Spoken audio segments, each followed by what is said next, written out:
I'm Kevin Cardwell. We're going to teach you how to use Wireshark to do network protocol analysis and use Wireshark to hack like a pro. I have more than 25 years as a professional security tester, and Wireshark, or network protocol analysis, is a foundation. It's a foundation of IT security. So we're going to have you download the tool from wireshark.org. Once you download it, we're going to have you install it. Once you've installed it, we're going to take static packet capture files to learn the user interface and the process of doing network protocol analysis. Once you've enhanced your skills and got familiar with the user interface, we're going to go into live capture. And a live capture, you're going to apply this process and methodology against the same types of network traffic that you've experienced in the static capture files, but these will live real time of what's taking place on your network. Then we're going to give you the process and methodology and challenge you to take static packet capture files and determine if an intrusion or an attack has taken place. Again, this skill is a foundation for IT security, and especially anybody who wants to be an intrusion analyst, professional security tester, ethical hacker, or any one of those. You can reach me at computerguru63@gmail.com. Let's get started and learn Wireshark to hack like a pro. Now that we've looked at what the course is going to cover, the first thing we want to do is actually download the tool. So as you see here on my screen, I'm at wireshark.org. So you just go to www.wireshark.org. Over in this icon here, you click on download. Windows installer 64-bit. You can get multiple platforms, but in our case, we're just going to go ahead and use the Windows installer. So what we're going to do is, once it downloads, we're just going to install the actual tool. So we go Tools, Downloads, and we double click Wireshark. What else you really need to install? You can read through this if you want, the license agreement. It's always nice to read through this, but unfortunately nobody really ever does. So click on I agree. And then you see this is what it's going to install, all these different things. Now T-Shark is a command line version of Wireshark. But for now, this is everything you need. And also this user guide is an excellent guide for doing actual Wireshark testing. It shows you how to do so many different things in Wireshark. So we just accept all the defaults. There's nothing here that we're going to actually change. And now this is the part where sometimes people get confused. Now it tells me I've currently got installed WinPCAP version 4.1.3. And it asks me, do I want to install in WinPCAP version 4.1.3? So since it shows that the WinPCAP version that I currently have installed is the same, I don't have to worry about installing it again, so I can just accept the fact that it's already installed and click Next. Now you might actually have to install WinPCAP if you never installed it before. And install USB cap, all those types of things. This is nothing we're going to do because we're not actually doing any USB cap traffic. So again, just accept the defaults and click Install. And that's pretty much the process of installing Wireshark. And now it will install. Once it gets done installing, you click Next, and we'll click Run Wireshark here just so we open. We close out of here. And that's all we want to do in this module. In this module, we went to the wireshark.org site, we downloaded the Wireshark utility, and we installed it. And now it's actually ready to go. Now in the next module, we're going to go and we'll go into this in more detail, and we'll look at some slides and explain this user interface that you're looking at now. And as you see here, it's already reading information from the wireless adapter on this computer. Again, Wireshark, once it's installed, it starts looking at your network traffic.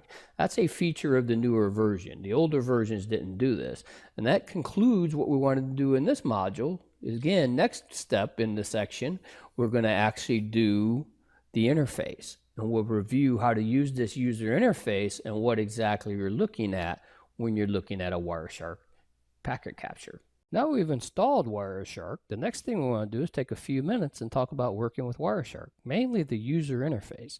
This is how you're going to interface with the program and actually interact with network traffic.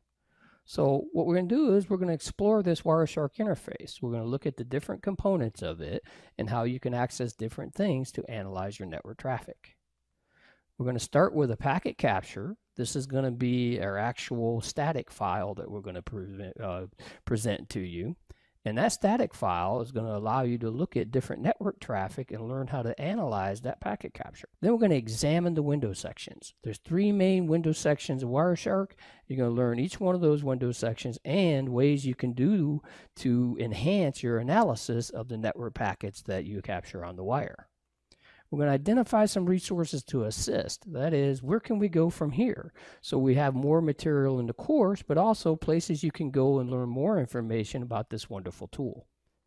So this is the actual Wireshark interface. So when you have a look here, you see we've got Welcome to Wireshark, and under there you have these network adapters. So as you look at this image here, you see these network adapters. The wireless network connection actually has a graph on it. That shows you that the wireless network connection is currently capturing packets on the network. And all we have to do is double click that or click on capture and start our capture, and we'll be able to actually identify that. So we have 2 methods to start our packet capture. We can use the menu, capture, select options, select start, or you can just double click the network adapter of your choice. My preference is to use the capture, the options, and the start. And this is actually what comes up when you use capture, options, and start. As you see here, we have all our interfaces. I have the wireless network connection selected here. And what we do is we just click on start. Once we click on start, we'll start capturing packets. Let's take a look at it. So there's 3 main sections of the windows. We have the packet list. As you see here in the image, this packet list is showing you the source of the packet, the destination of the packet. So it starts in the far left corner with the number, and then self-explanatory, the number of the packet in the trace. And then it has the time, number of seconds ticked off between the packets, the source, in this case we have a Netgear source, and then this destination is the broadcast address. So in this case it's going to our network broadcast address. And this is address resolution protocol, which is just basically asking who has this address, tell me. And we'll look at that in more details as we expand and learn more about TCP/IP and how to conduct analysis of TCP/IP traffic. Now in the packet details, which is located in the middle window, this is where we get into the actual frame. So as you see here on the actual image, we have the frame. Encapsulated inside that frame is Ethernet traffic. And inside the Ethernet traffic, we have address resolution protocol. This middle window is where you expand and be able to look at and view additional details of the packet, a thing that we call the header, which we'll learn more about as we continue and build your skill set. The next one is packet bytes. This is in the bottommost window, and as it says, this is the bytes. It's usually represented in hexadecimal, so it's easier to look at than binary bits of 1s and 0s. So as you look at this, we see this packet bytes has these Fs. Those 6 sets of Fs means broadcast address. So now we're just looking at the broadcast address in the actual packet header itself. Now what you see here in the bytes is the destination comes before the source. That's something we'll have to look at as we get more and more detail of how to do packet analysis. So how about some resources for you? Wireshark User Guide is an excellent resource. This is where you can go, you can get information about Wireshark, and it has detailed information on how to use the Wireshark tool, including sample packet capture references. You have the wiki. So if you go to wireshark.org and you select the wiki, that's an excellent source and a resource for you to follow. SharkFest is this annual Wireshark conference that has all these great presentations and conference talks and workshops on how to use Wireshark in even more detail. So again, all these will help you learn more about the Wireshark tool. As we said, resources and references will help you become a Wireshark expert. So what we cover in this brief section of our module, we looked at the user interface for Wireshark. That is, we saw there was 2 main ways to start our packet capture. We could double click the interface, or we could do it from the menu option. We also explored how to start a packet capture. This is, once I start a packet capture, what do I have to look at? Examine the window sections. We have 3 main sections within the Wireshark interface. We looked at each one of those. We had the packet information, the packet details, the packet bytes, and more information that we'll look at as we get more and more deeper into our information tutorial. And we identified some resources to learn more. We talked about the excellent Wireshark user guide.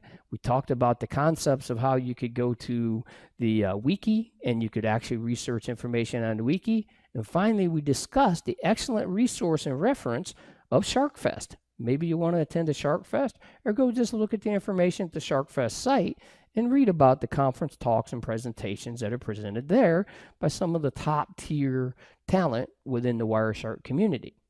So now that we've done this, the next thing we're going to do is apply our skills. We're going to apply the skills we just learned and actually use Wireshark to analyze our first packet capture. Next, we're going to examine your first packet capture. We're going to use this excellent reference we've already looked at of how to actually start up Wireshark. We're going to start up a static packet capture file, and you're going to learn how to use these three main sections of the Wireshark interface to analyze and get additional information on Wireshark as we look at network traffic and analysis of that traffic. And this concludes this section. In this section, we're going to look at reviewing your first packet capture. So as you see here, we got Wireshark's main display open. So what you're going to do is, if you look into supplemental files, there's a file called file1.pcap.ng. That's an actual static packet capture file that I've created, and we're going to actually take a look at it. So all you have to do once you open Wireshark is click on File, Open, and then select File 1 and click Open. So now, before we go into this actual three main sections of the window, which is the intent here, I want to show you what this packet capture actually is. So what I've done is, in this packet capture, I went to two places. I went to udemy.com and I went to fordmotorcompany.com. Now, if I go back to this Udemy, there's an interesting thing here. Because of all the attacks, everything that's been happening on the internet, the Udemy website actually uses HTTPS, the Secure Sockets Layer Protocol, which is a good thing. So when we look at that network traffic, it's going to be different than what we see when we look at the traffic for the Ford Motor Company site, because it was still using HTTP. So now when I go into the actual packet capture and I look at my file1.pcap, you see over here is the actual numbers. So I've got the numbers of the actual packets, and then I just start looking through the different traffic. Now there's a bunch of ARP, address resolution protocol, and we'll discuss that as we get further in. That's the next section when we actually go into interpreting a lot of this stuff. But remember, this first top window is what we call the packet list. So this is the list of the packets in the trace, and these packets show what's taking place between a source and a destination. And again, we have this source of the Netgear, which is the MAC address of a Netgear device, and the broadcast, which is just going to all devices. And again, it's an ARP, address resolution protocol, which maps the IP address to the MAC address. And again, if we look at the packet list and we scroll down here, we see a lot of different packets. And this is the thing, and this is why it's so important to understand protocol analysis. There's so many packets on our network, we want to make sure we can identify those packets and analyze them. So we keep going down. There's a lot of information in here to take a look at, including there's some HTTP traffic.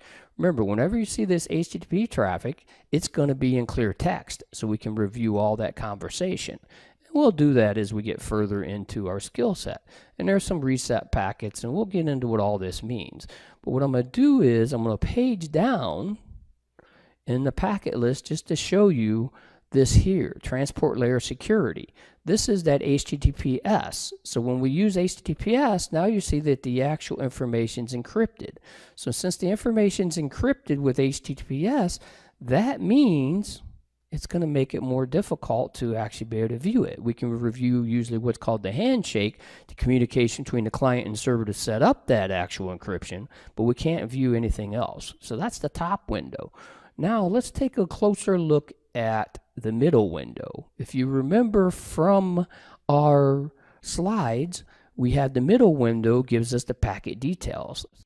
If I select this packet right here, we see TCP. Now remember, everything starts with a frame, followed by Ethernet, followed by IP in this case, which is the internet protocol. So in the details section of the packet, I actually can get the protocol. So this is the IP protocol version 4, and it tells me the protocol type encapsulated inside of there is TCP. And then following this, I see the TCP section of the packet. So again, as we start building our skills, we want to understand how all this works, and we'll cover that in the next section. So the last thing we're going to talk about in this brief section is the bottom window. The bottom window is the actual bytes. So when you look at that bottom window, you see this is the hexadecimal bytes of that packet. Now, later on, you'll learn how to interpret these hexadecimal bytes and exactly where the start of the header is and all that type of information. For now, we just want you to see this is the actual bytes of the packet. The more you understand, or what we call the lowest level or lowest layer of the application, like the OSI model, application layer, presentation session, those types of things, the lowest level is the physical layer. If you understand the physical layer, the bits and bytes, it makes you much more powerful when it comes to either security, defense, hacking, pretty much anything to do in a career in networks. The more you understand the lowest level of the actual network communication, the more powerful you'll be. Next up, we're going to look at the exciting world of client to server interaction. We're going to look at this ARP, this address resolution protocol, this DNS, domain name server. What does all this mean? We'll cover that in the next section. And this concludes this section. Network communication. In this module, we will introduce the initial components of network communication. We review what takes place when you communicate within a network. So what we're going to cover in this section is we're going to categorize the client-to-server communication. That is, how do clients and servers communicate at the network level? Once we've done this, we're going to look at the domain name server. Domain name server takes the human readable form and prepares it for the machine. Then we're going to look at the address resolution protocol. This is how we take our information and we apply it within the network. So client-server communication. Clients use ports greater than 1023 in most cases. We consider these transient in nature, and this is because as clients, we do not spend much time in a connection. Therefore, it's transient, or another name for that is ephemeral. Think about how when you connect to a page on the internet, how much time do you spend before you click on something else? That's why we traditionally use client-side traffic as transient or ephemeral. Servers typically operate in the lower than the 1023 port range. This is what we call reserved or privileged ports. That's because you used to have reserved privileged permissions to be able to access them. So what this does is it's an open state and it just waits for connections. That is, it's a door that's open on the machine. This makes it much easier for an attacker, since they know the server is there to serve up services. That means it's always going to be there and available for an attacker. That's why most of the time, the majority of the attacks are against servers, or as you'll learn nowadays, against mobile devices, because people use them like a computer. So the domain name server, when you type in that name, it maps that name to an IP address. This is because the computer wants to draw the raw data of binary ones and zeros. It does not care what the actual readable name is or if a human can read it or not. Remember, all computers do everything in binary. They want that IP address in ones and zeros. This is the language of the machine. Everything is in binary.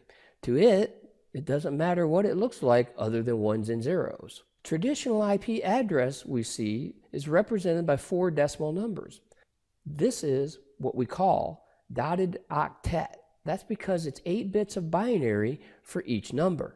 This example here we show is how humans typically view an address.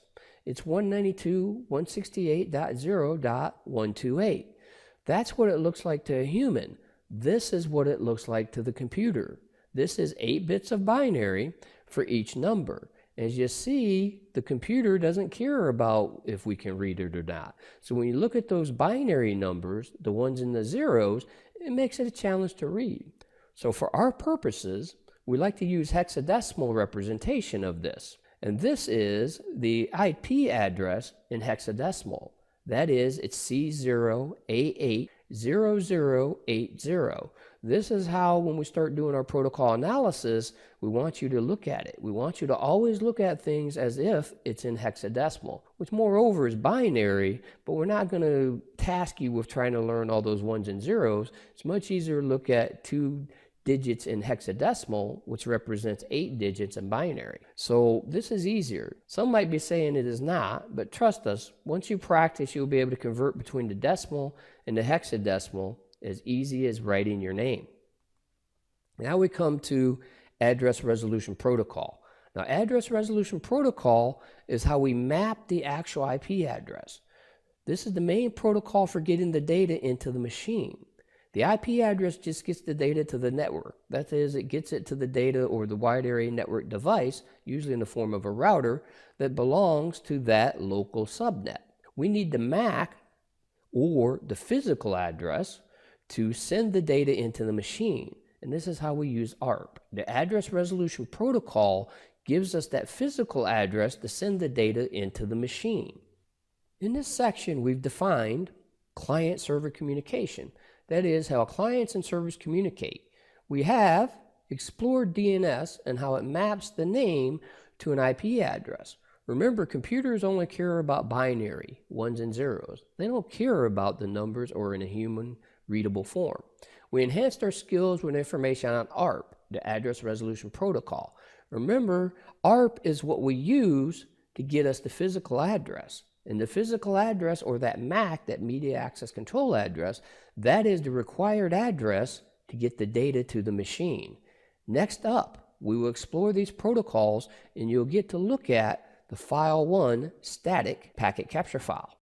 Now we've discussed the theory for client and server communication. We will now apply our knowledge and skill to the static capture file that we've created, file 1 pcap.ng. You can open the file to follow along and complete the steps as I do, or you can watch first and then do it when you watch it again. So we just click on File, Open, and we find our file 1 pcap.ng. So once we open it, it will open up, and you see here we start off with packets, and on the left column you have the numbers, and then we've got all this ARP traffic. But before we get into that, what we want to do, we want to look at our DNS. Remember, DNS, domain name server, takes our name and converts it from human readable form to machine readable form, which of course is binary. So what we want to do is we want to go down here to where we find some DNS traffic, and we'll go through this several times, so you'll get to look at it quite often.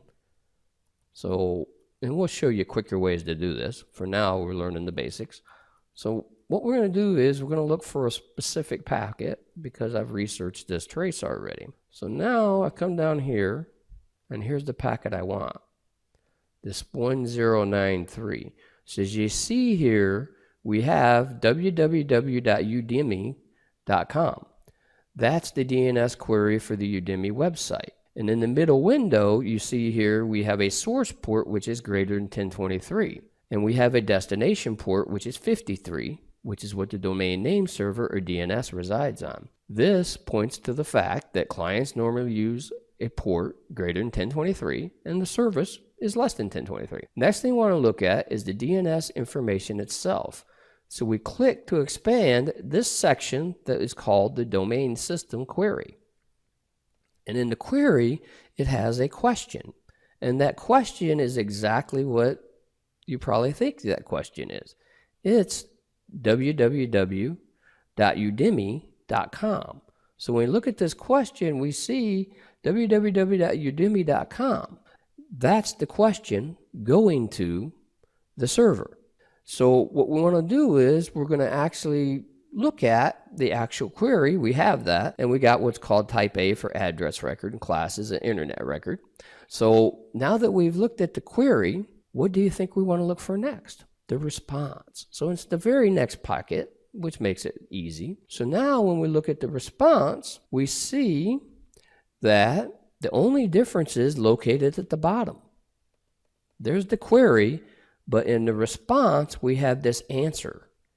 And the answer comes out and gives us www.udemy.com is at this IP address. You can see here this 151.101.24.175. That is the IP address of the Udemy server.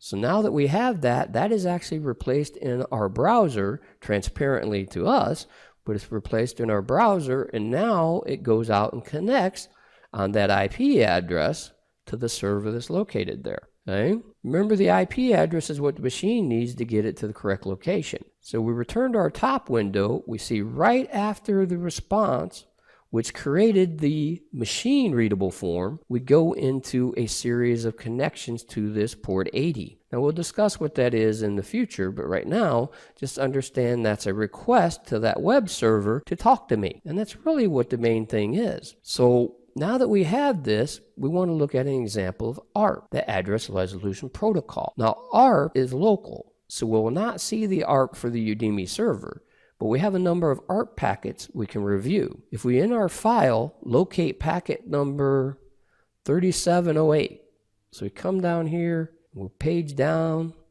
and we look for packet 3708. Again, we'll teach you a quicker way of doing this once we build your skill set. But right now, we're looking right there. And we see in packet 3708, the source MAC address is coming from a machine, and the destination address is representative of all these Fs. These Fs are the broadcast address. And you see, it's basically a question. Who has 192.168.0.7?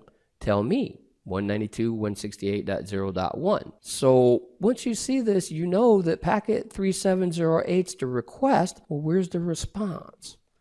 The response is here at packet number 3714. As you can see here, 192.168.0.7 is at MAC address in the hexadecimal again, CC3D821E514F. Now we have the physical address, and now that machine can receive data. This is the information for the packet ARP. So if we click on this, as you can see, the middle window now has Address Resolution Protocol. And if you look here, there's the MAC address.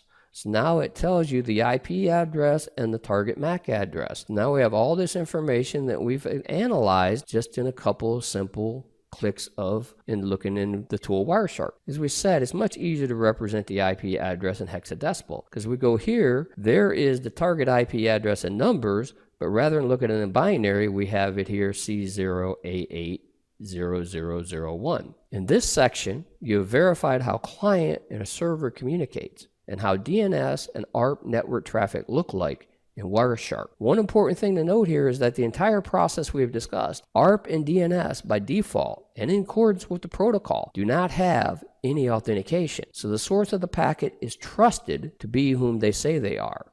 This is one of the biggest reasons we have all the attacks and all the hacks and the things you hear about in the news today continues to be that the protocols all are based on what's called the principle of trust. Now, the newer ones that we started to add to and stuff like that is changing that. But the hackers today still can use this principle of trust to their advantage when they conduct their attacks. Next up, we will look at your first protocols. And this concludes our introduction into client-server communication analysis. In this section, we will explore the main protocols that you will encounter on the network. We will explore the protocols in the following order: ICMP, UDP, followed by the dominant protocol, TCP. Once we've done this, we'll look at how these characteristics work in Wireshark. So ICMP, Internet Control Message Protocol. This is the protocol to communicate messages within the network. Some of the protocols do not have the capability to acknowledge and subsequently provide reliability, so they use ICMP. The most common form of ICMP is probably ping. This is the same ping that's used in sonar, and that is sending out a transmit request and waiting a return from a receiving target. Within our networks, we use two components. That is an echo request and an echo reply. this achieves the successful ping. So what that is just like sonar, we send out into our network a transmission and we look for a return. If we get the return, our network is reachable. Despite most being aware of the ping type of ICMP, there are many different types of ICMP. This is so it can provide messages for those protocols that require assistance. The ICMP type 3, also known as destination unreachable, it's very important because it lets us know if something is unreachable. This can show a multitude of different reasons for the destination being unreachable. How do we know which reason it is? There is a subtype called a code. This code will tell us why it's unreachable. One of the most common one that we will encounter is type 3 destination unreachable code 3. This means the reason it's unreachable is the port's unreachable. We also have type 3 code 13. Code 13 means the packet is administratively prohibited. So as you can see, these types, and especially the code types, can assist us in troubleshooting our network. And more importantly, knowing that in the case of identifying information for a security test or those types of things, a filter in place, if we send out an ICMP request and get back a type 3 code 13, that means we have some type of filter or a network router with an access control list in our path. The next protocol is UDP, User Datagram Protocol. As you may recall, it's a connectionless protocol. That is, it's not reliable and there's no guarantee of delivery. And that's the way it was designed. The best analogy for this is the mail system. When you mail a letter, there's no guarantee of a delivery. We take it, put it into the postal box or at the post office, and we rely on somebody else to deliver it. This is the same thing we do with UDP. Primarily use UDP for speed. And now we have TCP, Transmission Control Protocol. The main protocol for most of our network traffic we will analyze is that of TCP. This is because TCP is primarily used in majority of the different protocols. It provides us that reliability that we need for network communications that require it. Remember, we have the guarantee of delivery. We get this guarantee of delivery by an acknowledge capability. That is, when the data goes out, we receive an acknowledgement that the data was received. Once we receive that acknowledgement, we continue on with the data. As you can imagine, this requires additional overhead, so TCP can be used for guaranteed delivery. This overhead, of course, comes at a cost, and that cost is speed. That's why UDP is used for our streaming protocols. TCP also allows for transmission from both sides of the connection. That is, it's full duplex. The data is transmitted as a stream of data since the connection-oriented sets this up for us. Remember, we establish a connection because we have the acknowledge capability. We transmit as a stream of data, and we'll learn more what this means as we look at it in Wireshark. In this section, we have taken a look at the workhorse protocol, ICMP. We've looked at the connectionless protocol of UDP. Remember, UDP, no guarantee of delivery, like our mail system. We closed out the session by briefly looking at the reliable and connection-oriented protocol, a TCP. Remember, TCP primarily is what we're going to use when it comes to the majority of our analysis. Most of the traffic will be under TCP protocol. Next, we will explore these protocols, applying our skills we've learned in the tool Wireshark. Now that we've reviewed some of the network protocols, we're going to apply our knowledge and skill to this static packet capture file, file1.pcap.ng. You can open the file again if you want to follow along and complete the steps as I do. So it's pretty easy to do, and once you've used it, Wireshark keeps it here in a history. So we just open up the file. Now, the packet we first want to work with is 8217, so 8217. Now, that's a little bit far down into the trace, but a shortcut is just click into the capture here at the top window, hit Control and then the End key, and that takes you all the way to the bottom of the packet capture. Now, if you look here, we see packet 8217 right here. And over here to the right, you see echo ping request, and then it's immediately followed by packet 8218 echo ping reply. And what that tells us is that's our ping. So a request has went out from this host 192.168.0.7 out to that IP address. And that IP address you might recognize. This IP address is the IP address of the Udemy web server. So now we come down here and we look at the middle window. So if I expand the ICMP, you see, in fact, ICMP echo request is actually type 8. And if we go look at ICMP echo reply, it's type 0. So that's what I was talking about, how we've actually got the capability with ICMP to reflect a lot of different things.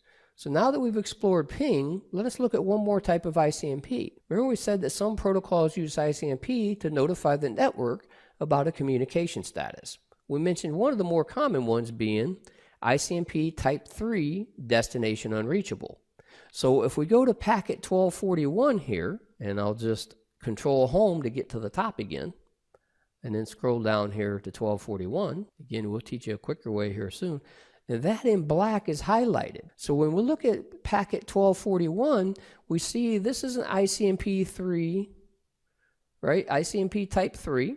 So if we scroll to packet 1241, we see that this is an ICMP type 3, destination unreachable, and a code 3. And right here is both of these. We can see it in the top window, but in the middle window, it shows it to us as well. We have a type 3, destination unreachable, and a code 3, which means it's an actual destination unreachable, port unreachable. Well, what's that little trick that we were saying we were going to teach you? It's time to teach you that now. So anytime you need to get to a specific packet, as we're reviewing here and building our packet captures, looking at static packet capture files, just click Go to Packet. And then you put in the packet number. So when I put in packet 1241, it goes to packet 1241 and highlights it. So that makes it a little bit easier to do our protocol analysis. So 1240 is the actual request, which was a DNS, domain name server query. So as you see, this was a Udemy request, but it was responded to with an ICMP type 3 destination unreachable and a code 3. Why? Because this request went to port 53. Remember, that's a door on the machine, and that door was not open. Right? So when you look at this packet 1240, we know that this was a DNS query and it uses UDP. So if we go in here now to look at some UDP traffic, so we click on the 1240 packet, there's UDP, and then we look inside the UDP portion of the packet. So as you see here, this query actually comes back with a response, 53, right there, in the destination port, right, in the domain name system response. So again, we're identifying domain name server information, and there's the answers and the queries and additional information here that you can explore and learn more. Remember, the most important thing we want is to identify what took place on the network. And in this case, it was a DNS query and a response of the DNS information, right? So this is a query response. And this here is a destination port unreachable, which means we tried to go to a port in this case, and it was not available. It was not open. So that's UDP. As you see, there's not a whole lot of packet details in a UDP packet. Remember, that is because it's connectionless and doesn't guarantee our delivery. Now let's look at some TCP communication. So now let's go to this packet 1239, which is TCP right here. All right, so when we look at it, this is an actual packet that's using protocol TCP. So if we expand it here and we scroll down to the flags, we see it has this ACK flag set. All right, so that allows for that reliability and guarantee of delivery. We're not going to spend too much time on this here because we'll explore it in great detail throughout the course. Remember, the more we get skills and the more knowledge and information we cover, we'll continue to build our skills to a more defined and process-based level. That is, we're going to learn how to analyze this and determine what takes place, in this case with TCP. As we said, TCP is our predominant protocol, and we'll actually have that in quite a few of our examples. So now let's look at the packet details. So now if we expand to TCP, we looked at the flags, And now we're going to expand the flags. These flags, as we'll learn in future exercises, are the control bits of the communications of TCP. This is how TCP has that guarantee of delivery and reliability. So we'll stop here and continue on with another section. Next up, we'll continue with building the TCP/IP skills foundation, and that will be in the next module. In this section, we will explore the foundation of TCP/IP. That will include a review of the headers and the concept of encapsulation and how it looks on the network. We will learn about the network protocols. Following this, we will examine the encapsulation process and what it means on the network. Then we will close out this section with a brief exploration of the headers of the different protocols. The internet was built with an openness and trust. Part of this was the creation of protocols for communication. These protocols were when the internet was very small and there was no need for protection. So this led to the protocols being developed with this sense of trust. Then today, more than 40 years later, we are still running these same trusted protocols. Therein lies the problem and why there are so many attacks today. These protocols were not made for a network of the size that we have today. There is a requirement to provide information to the network at each layer of the communication. This is in the form of a header. This identifies the data to the receiver, and it's essential that we understand these headers. They are the key to what's taking place within the packet. Within the network, we have this process of wrapping the information within things, encapsulation. Everything within our network is encapsulated. Each layer has its own specific function for each header for this. This is an example of the OSI model in encapsulation. So as you can see here, each layer has an associated header that identifies what's taking place. This continues until we get to the physical layer, which is our binary ones and zeros. Encapsulation. We now want to look at this in our tool Wireshark. As this image shows, we have the data all encapsulated within the frame. This is followed by the Ethernet, and then the IP, followed by the encapsulated protocol, which in this example is UDP. This shows us how the network protocols are contained within one another. In this image, we're looking how the data flows between machines, and more importantly, between the layers of the network model, both logically and physically. Physically down the stack and then up the stack from the sender to the receiver. At each layer logically, the same function is taking place within the sender and the receiver. This is the IP header. This image shows the IPv4 header. And what we want to look at here is this, the protocol field. This is where that encapsulated protocol is identified. This image shows the UDP header, and as you can see, the header is very simple. Again, this is because it's connectionless and does not require any method to provide reliability. So it can be simple, as you see here. We have the source port and the destination port. This identifies the data to the service that receives it. This image, we have the TCP header, and this has quite a bit of data within. That's because we have to maintain that guarantee and that reliable service. We will not review all the information here. For now, we will look at the fact that it has the same important information as that of the source port and the destination port, so it identifies the service to and from. It also has these two fields for sequence and acknowledgement number. This allows for the connection-oriented requirement. Finally, within this header, you see these here. These are the flags or control bits of TCP. And each one of these identify additional details about the packet. In this section, we have explored network protocols. We explained and showed examples in the encapsulation process. We closed out the section with a brief look at the headers of the different protocols. Next, we will explore the information with a static packet capture file within the Wireshark tool. Now that we've discussed the theory for the network protocols, encapsulation, and the headers, we'll now apply our knowledge and skill to the static capture file, file2.pcap.ng. You can open the file to follow along and complete the steps as I do if you would like. Once the file opens, as you see here, we have it open. We first want to look at our IP header. We want to select this packet number 3. Once we've selected that packet, we notice that it is an ICMP packet. And look at the middle window. We see here we have a frame followed by Ethernet, followed by IP, followed by ICMP. So again, that shows our encapsulation. All of this is encapsulated within IP. This is what we mean when we say all protocols are encapsulated or contained within each other. In the middle window here, if we expand this section of the IP, the Internet Protocol, we can see more information. So if we highlight here IP, we see down here in the bottom window, all highlighted in blue, that's the entire IP header. It's represented in hexadecimal, as we said. It's noted here with the start, so if we click on the version 4, that 4.5 signifies the start of the IP header. So remember, it's easier to read this in hex than in binary.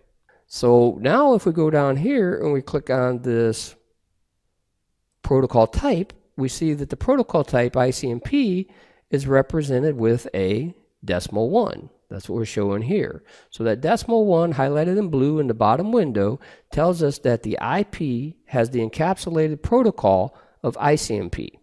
Now if we go to packet number 5. Now in packet number 5, this is a UDP packet. It's encapsulated again with the IP header. And we see this right here because UDP is hexadecimal 17, or highlighted in blue. We don't have a 17 in hex, therefore it's represented by an 11. So if we look here and we collapse this again, you see IP has the encapsulated protocol UDP, and contained within that is data.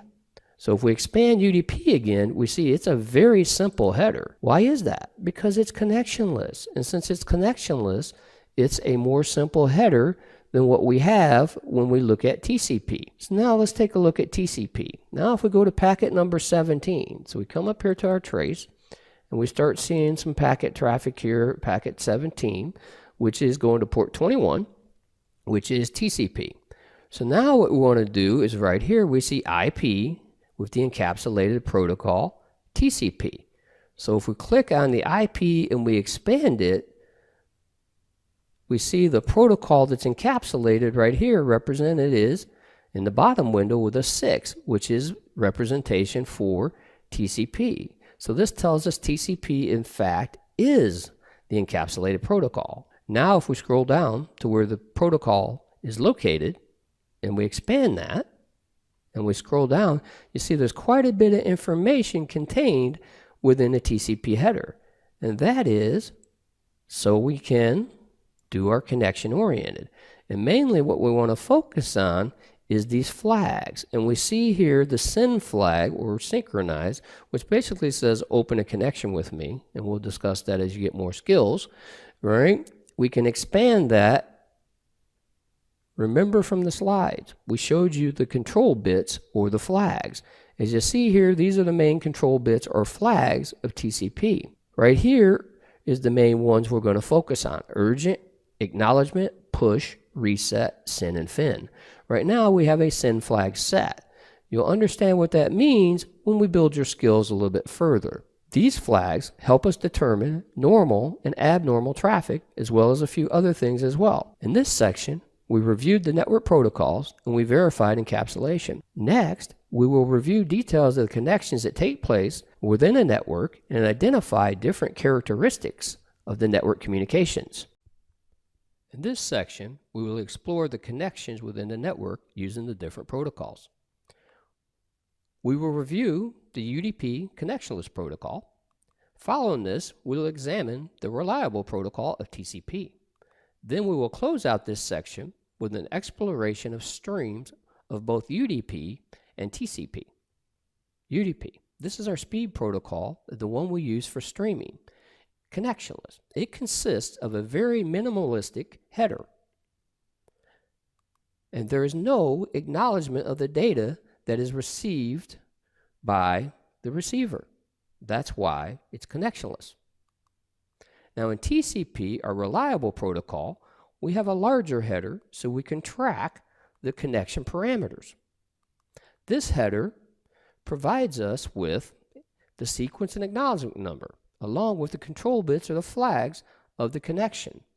The reliability is provided by the ability to acknowledge or act the data that is shown here in this image. It might be surprising, but both these protocols have streams, and we can analyze these streams to determine what is taking place, and more importantly, reveal the data within some cases. You can see that UDP data is viewable, and we can determine that in this case, we have the Google Chrome browser, and it's running on Windows. All of this information is contained within the data of the packet. In this next image, we have the communication stream for TCP and the FTP communication. As we can see here, the entire content is in the clear. We will get to explore this in detail in the next section, but as you see, the username and password in this stream have been compromised.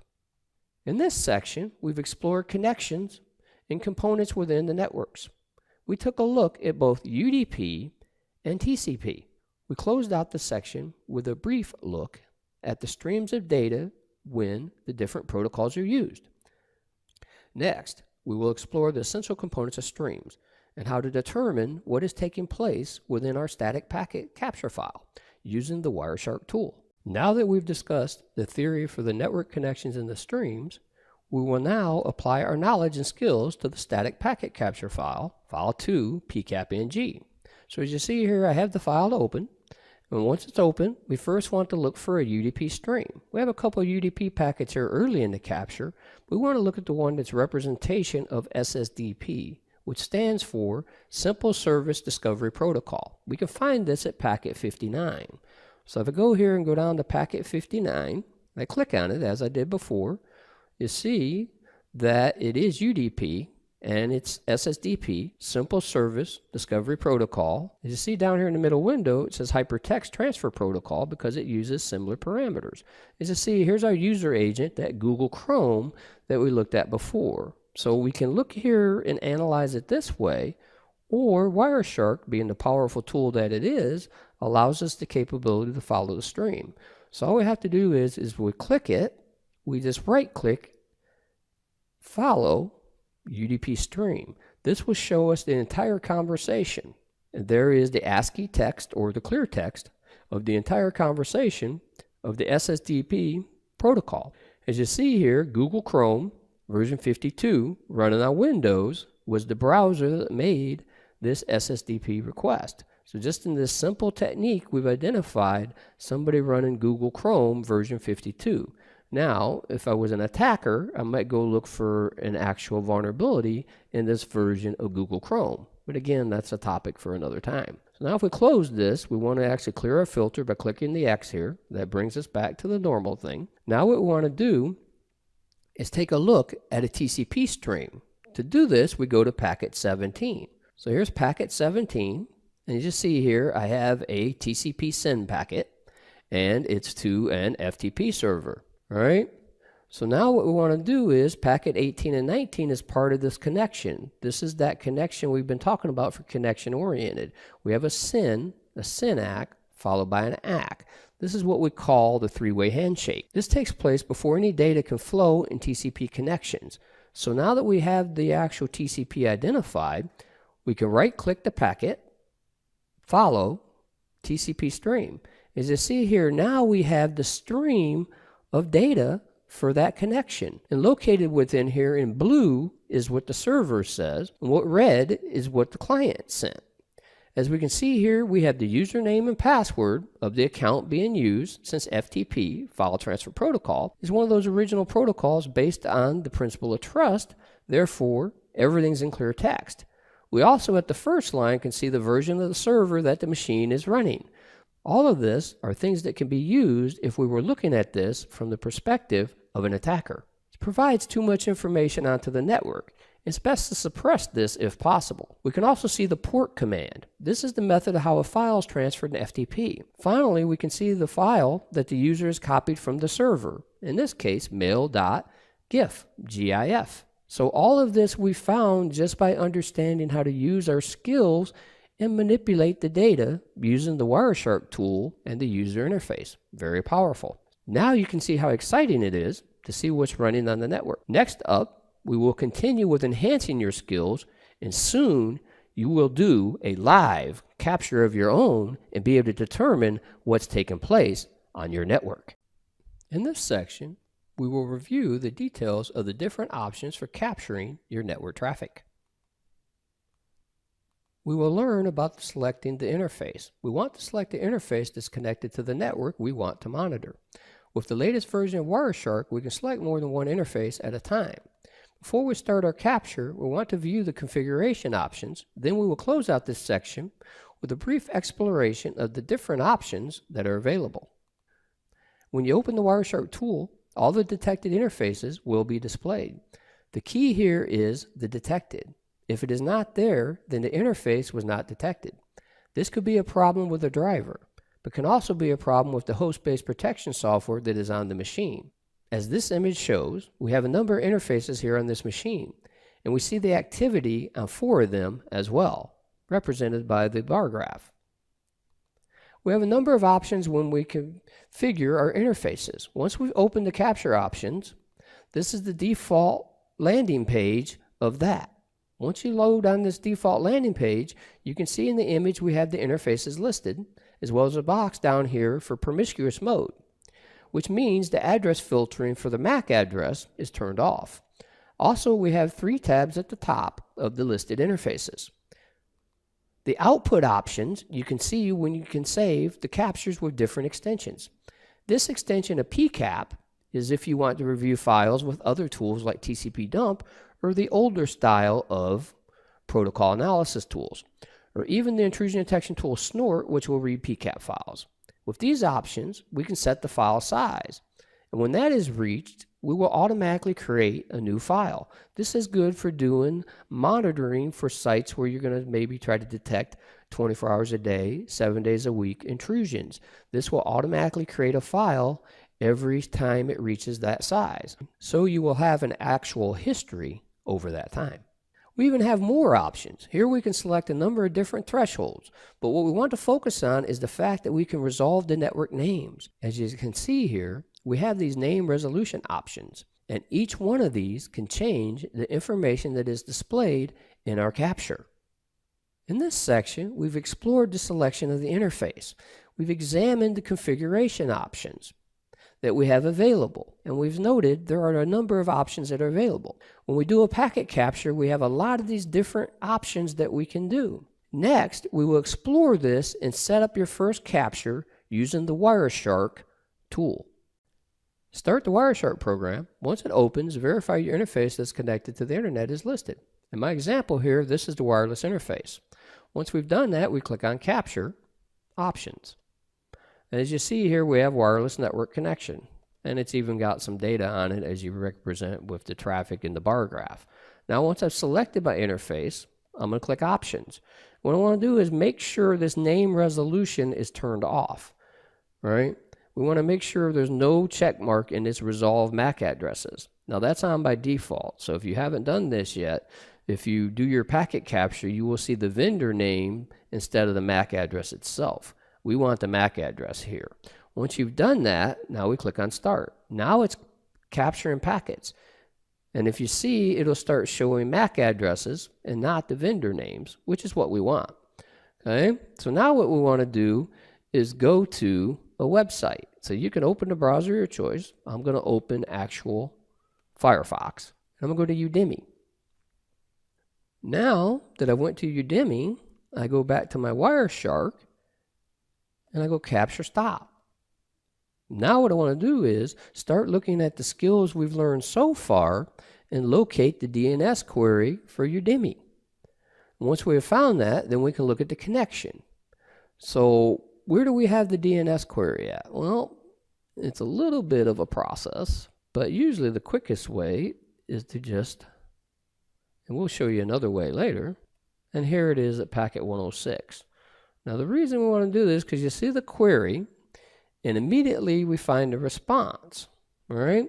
Once you get to query, once you get to response, then right here starts that TCP connection. Now there's some DNS stuff that happens in between here. Unfortunately, that's what happens anytime you go and open a browser because so many people are connecting and doing different things on your network.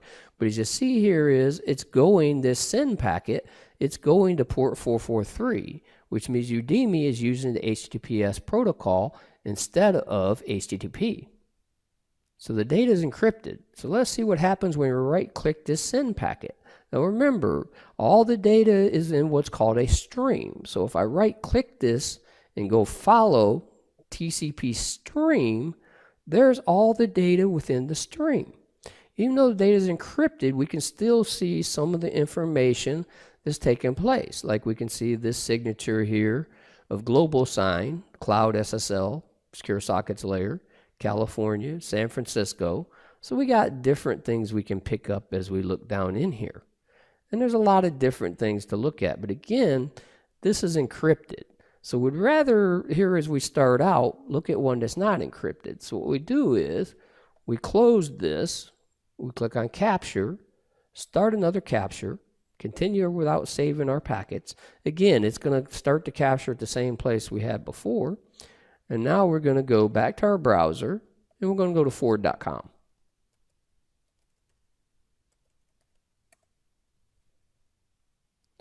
I know from research Ford's using HTTP and not HTTPS. You can use any of your own websites to experiment with. So once I've connected to the website, now what I want to do is go back to my packet capture and stop it. And then I got to look for the DNS query. So we go through and we got a lot of data. My cable modem here is making lots of noise this morning. Right here, www.ford.com, right there's the query, right there's the response, and there's the send packet for the three-way handshake. Now, since it's not connecting to port 443, we're connecting to port 80, which means it's in HTTP, Hypertext Transfer Protocol, not encrypted. So now if we right-click, again, all our data is represented on the network in streams. So now if I right-click it and I go follow TCP stream, now we can see information here. Here's Ford.com, which I typed in because remember, I'm the actual client, and the client's represented in red, and the server's represented in blue. And you just see a lot of good information in here. As you see here, it's setting up a cookie, and I am in Palos Verdes Peninsula in Los Angeles County, and it's picked that up and set a region code cookie on my machine, which is again why so much data mining takes place on the internet. Now, of course, there's ways to get rid of that, but that's another topic. All right. So we don't have the type of server we're connecting to, and that's a good thing for security. A lot of times, we'll actually pick up the server that we're connecting to. In this case, there's no server leakage. So in this case, the people who set up this web server has done a pretty good job because there's not anything that I can detect as a type of web server, which is information leakage. And we don't want to leak that type of information. With defense, we want to leak as little as possible. Now, one last thing we'll look at here before we close up this section. Right here, I can select different options. If I just want to see the server, I just click on this drop down here. I'll show you again. Highlight the area in blue, which is the server, which is usually represented by an address that's not a private address. My address is the 192.168 address. And then when I do the other one, this is the client. So again, this is all the information that's taking place from the client. And you see here the user agent, those types of things, identifies that in fact I'm using Firefox, and I'm using Firefox version 43. So again, now that you understand how this works, you've done your first live capture. So now you can capture anything on a network and analyze it and detect or determine what is taking place. And that's the power of protocol analysis using Wireshark. Next up, we'll continue with more hands-on protocol analysis with Wireshark. We'll give you even more skills to look at the data. Once again, we want to open Wireshark and we want to start our capture. But first, we want to look at one thing. So if I click on Capture, Options, and I look down here, you see this Enable Promiscuous Mode on all interfaces. What that does is it tells the network adapter to turn off its MAC filtering and capture all packets. Since the majority of you will be connected to a switch, we're only going to see the traffic to and from our machine along with the broadcast traffic. Where this promiscuous mode comes into play is when you have a hub or something that is sending all of the network traffic to the machine. Then in promiscuous mode, we would see all of the network traffic. One other place that this can come into play is the time when you have a wireless network adapter. Older versions of Wireshark would require the card not to be in promiscuous mode to see the Ethernet traffic. This newer version does not have that problem. If you encounter an older version of Wireshark, and in the case it's not capturing packets, that might be the actual cause. So now I'm going to start a new packet capture. I'll select my wireless network connection. Remember, we want to discuss a process and methodology for reviewing the data. We will briefly visit this here, and as we continue to build our skills, we will enhance and hone our process. So I'm going to go to a couple of websites now and generate some traffic. I will continue with my theme of cars.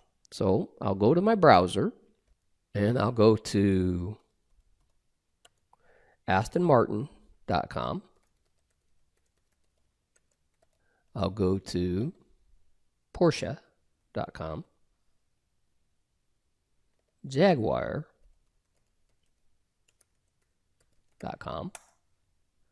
and Maserati.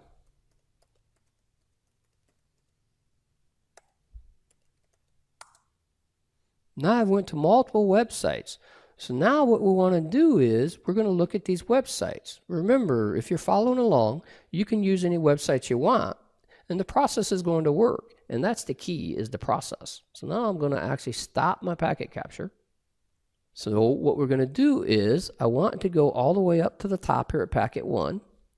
And we got our UDP, which is our SSDP, and we got all this ARP traffic, which normally you wouldn't see on a network. So I have to investigate that. Something's going on with my cable router, so I'm not going to worry about that right now.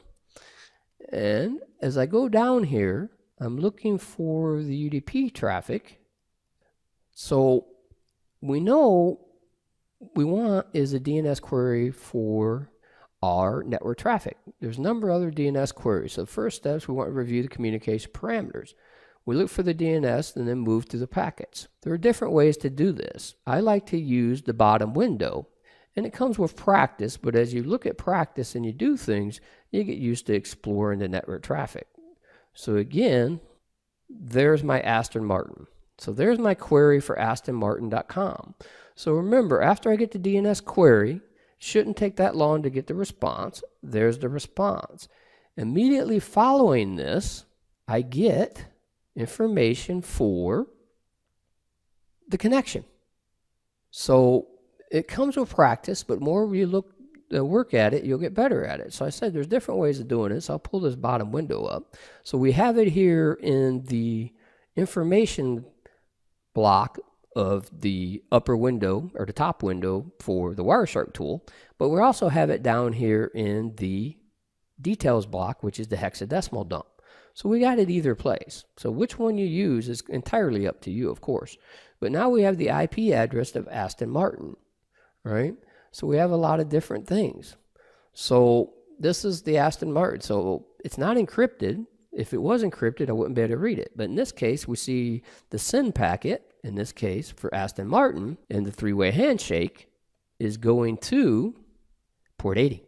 So HTTP, Hypertext Transfer Protocol. So all I'm doing is looking for anything that might be of interest. Remember in the static capture file, we had FTP traffic. So we came across that with FTP, File Transfer Protocol, the data is in clear text. So here what we're looking for is the data with Aston Martin. So now I just right-click the send packet, which is right here after the query, and I use my methodology of following the stream. So now we get in here and we have information. Remember, red is the client, blue is the server. And we see right in here, we see what? We see that they're running on their server Microsoft IIS 8.0. So again, this is all data and information we've been able to obtain because we have a process and methodology for doing protocol analysis. So now if I close out of this, I clear my filter, and I continue my little quest. So I scroll down. Again, that's my Aston Martin. And we'll show you quicker ways to do this as we go through different things. And there's all this stuff that comes along with going to a website. As I said, unfortunately, that's all part of your data mining.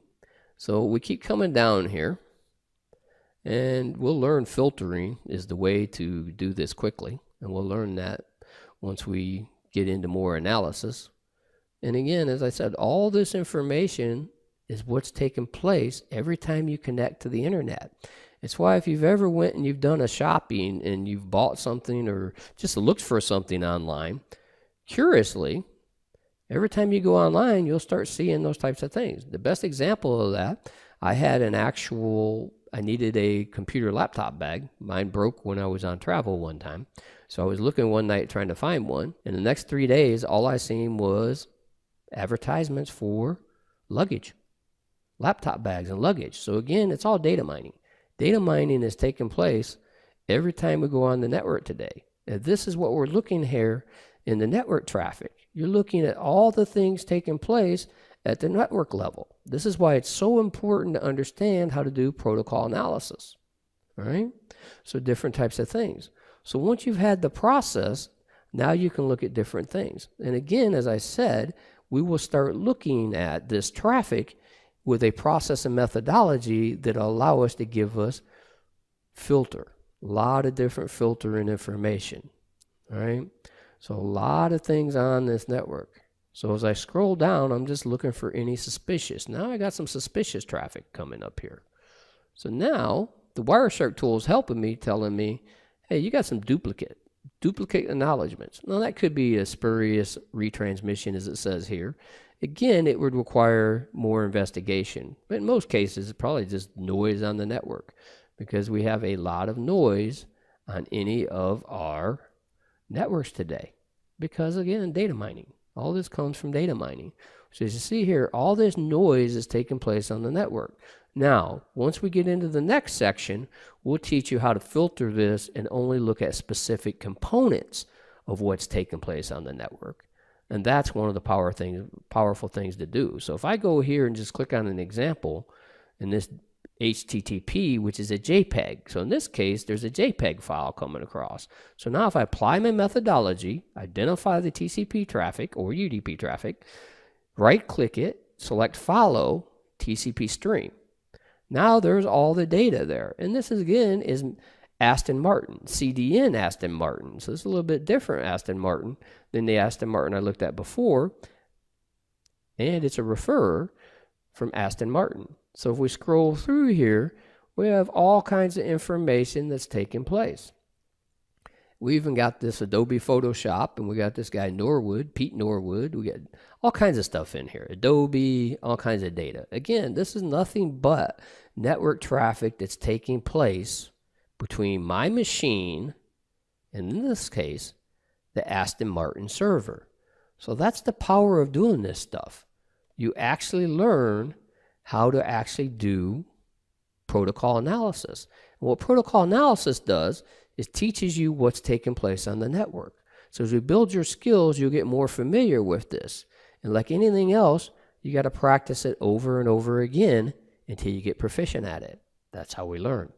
Next up, we'll work with capture files themselves within the Wireshark tool and explore more ways you can filter that data to make it more granular so you can get a good look at what's taking place on the network.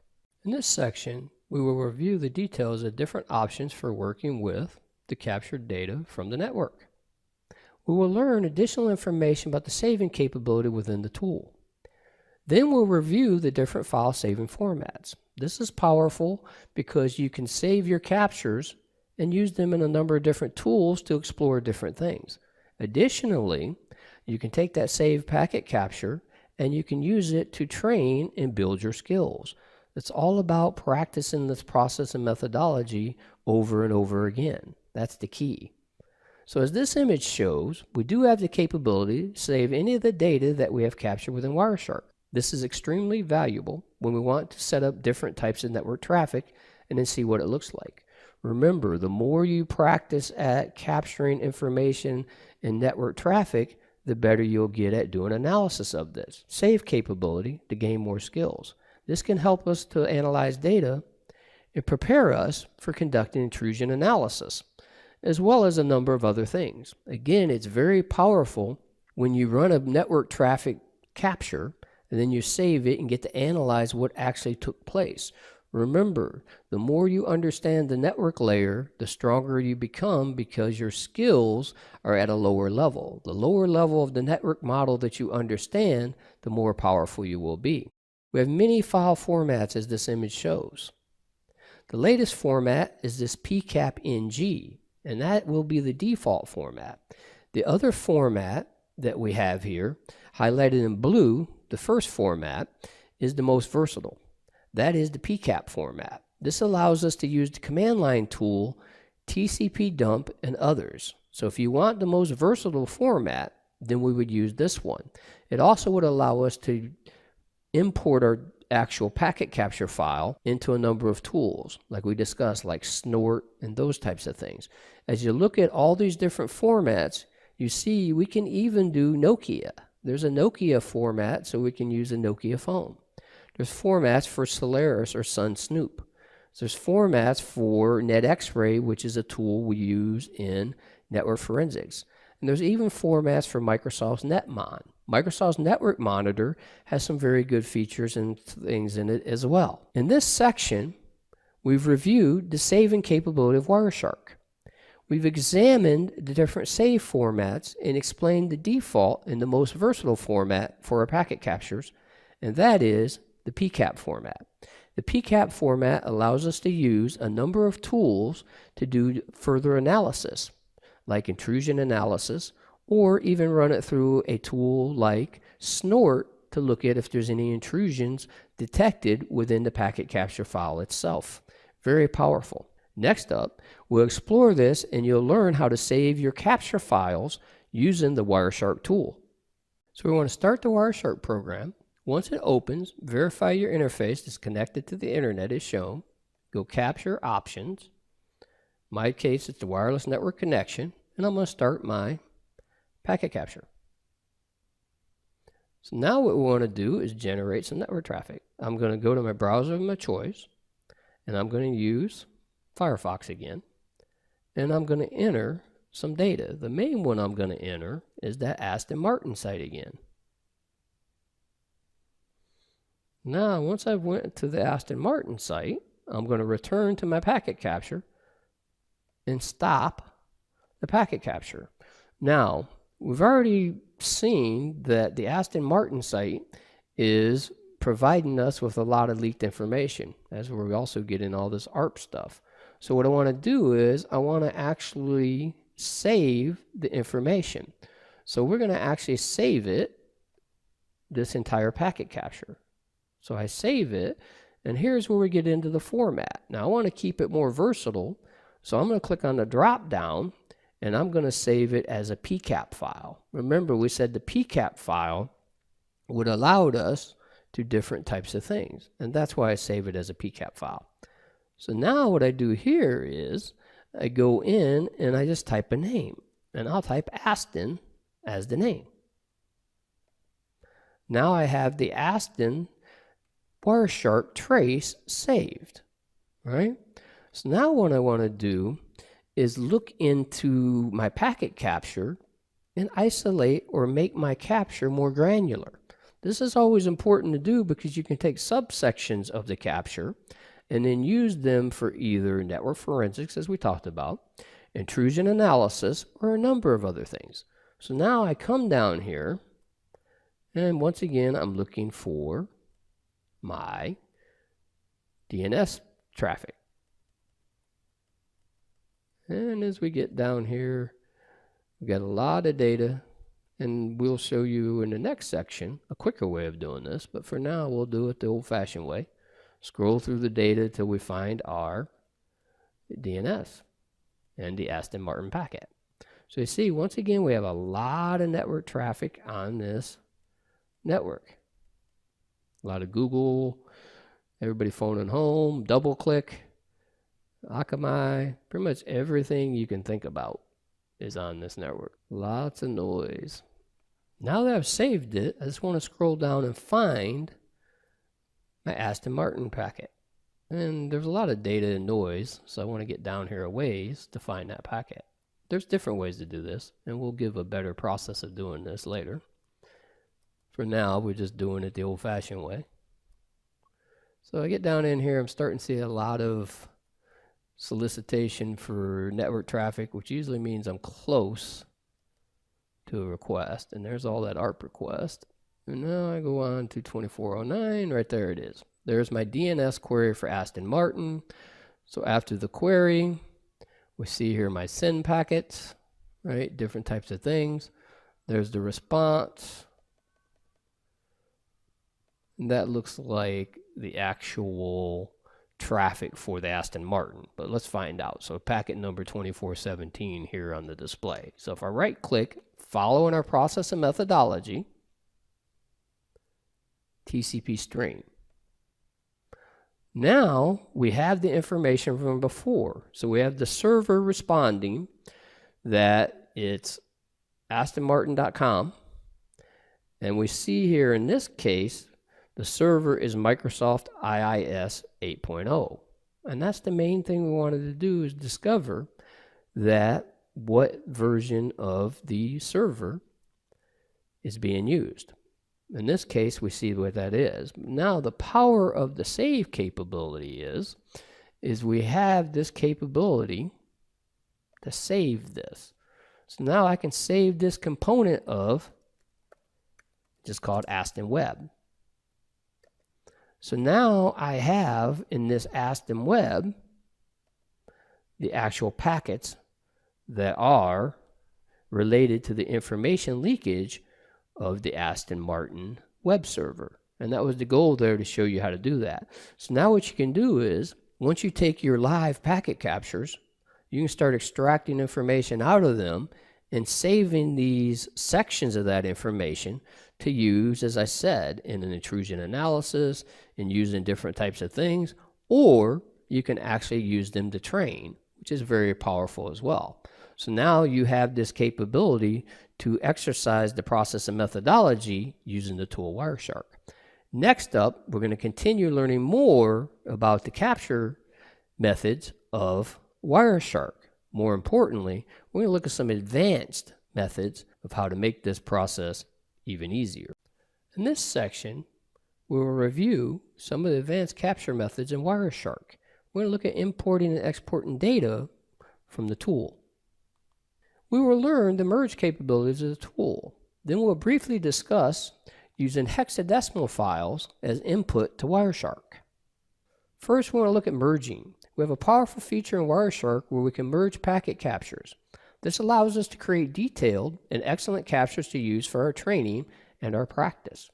An example of this is, I can capture traffic for a number of hours, then when I analyze it, take the components that contain the important information that I want, and then I can merge these into one complete training capture.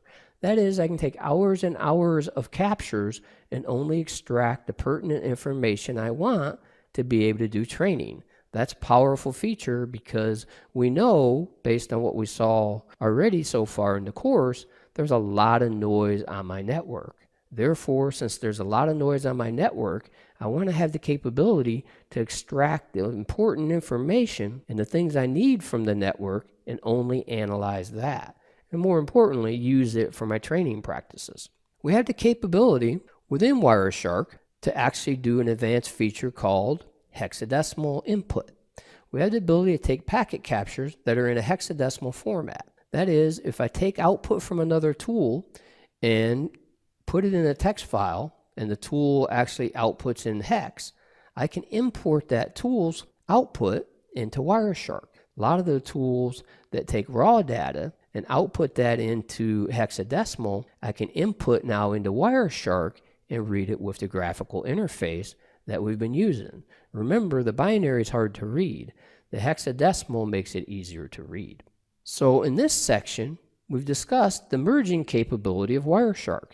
It has the capability to merge different types of files. So we can take multiple PCAP files and merge them into one training file or to one case file if you want to look at it from a network forensic standpoint. We also explored and discussed the hex format. In the hex format option, I can input a file that's in hex as long as it's in text, and that text file can be input, and then I can display it in Wireshark. Another powerful capability with the Wireshark tool. Next, we'll explore this and merge two capture files using our Wireshark tool. This will give us the capability to build powerful packet captures to add to our library. And we can pretty much do anything we want from a training standpoint. Or if we're doing investigation of intrusion, we can create a packet capture file that has the information that's related to the intrusion, and that can be submitted as evidence of the intrusion without having all that extra packet information in there, which is very powerful. So once again, we want to actually start a packet capture. So go Capture Options, select my internet connected interface, my wireless network connection, and start to capture. Now what I need is some traffic. So now I'll switch over and do Google Chrome since I've been using Firefox. And again, I just go to the Udemy website, will be the first one. So there's that. I go to the Ford website.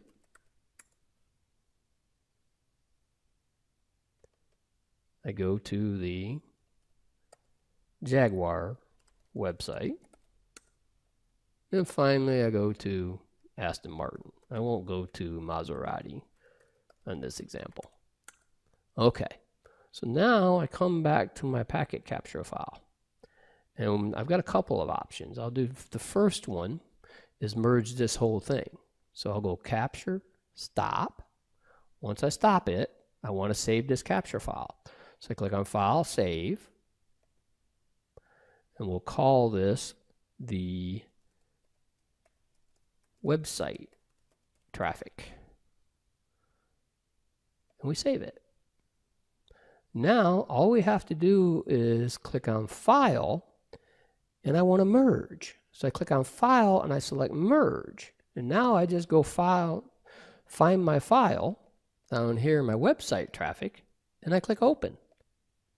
So now that I have saved it, and I've got my website traffic, I click on File, Merge. And what we'll do is we'll merge it with File 1. So we click on File 1. And now what we've done is we've merged the file with File 1. So if we scroll down here, now we have all the File 1 content as well as the browser content we just created. So now what we would do is save this, and it creates a temporary file, so we'll just save it to our desktop here, and we'll call it File 1 and Websites merged, and we save it. Now the one downside is we have all this ARP traffic that we said we kind of didn't really want to see all that. So one way around this is, as we said, I can create sections of the file. So what I do is I look through this and I find a section using the process that we've discussed so far, and I determine what section I want to keep of the file, right? So different types of things. So I'll only go through one of these because the process is the same. Process doesn't change. Once you've used it, you get to use this same process over and over again. That's the best thing about having a network protocol analysis process. So I got a lot of different things down here, and I'll just pick one so I can show the process. So I got this TCP communication, all right? So as we've added more and more into this, now it has more data. We have more of that ARP traffic. Now, we'll use advanced techniques to help us work with this coming up. For now, we're going to find our query. There's our query of udemy.com. Once we have that, there's our three-way handshake. So what we're going to do is, taking the process we've been using so far, we right-click it, follow TCP stream. This is the actual Udemy information for that packet. So now what we do is, it's a 301, but again, we're teaching the process, so we're not too worried about what's taking place here. And then we just close it, and we save this section. So now we save this section on the desktop's fine, udemy-https.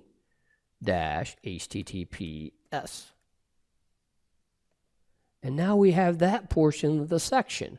So the other one we had after Udemy is we started to do the cars. And we'll do this last one and then we'll continue on. So we just keep scrolling down here because remember Udemy is using HTTPS, so we're not going to be able to read the data there. We got all our HTTPS traffic, so we'll get past all that encrypted traffic and look for some traffic that's not encrypted.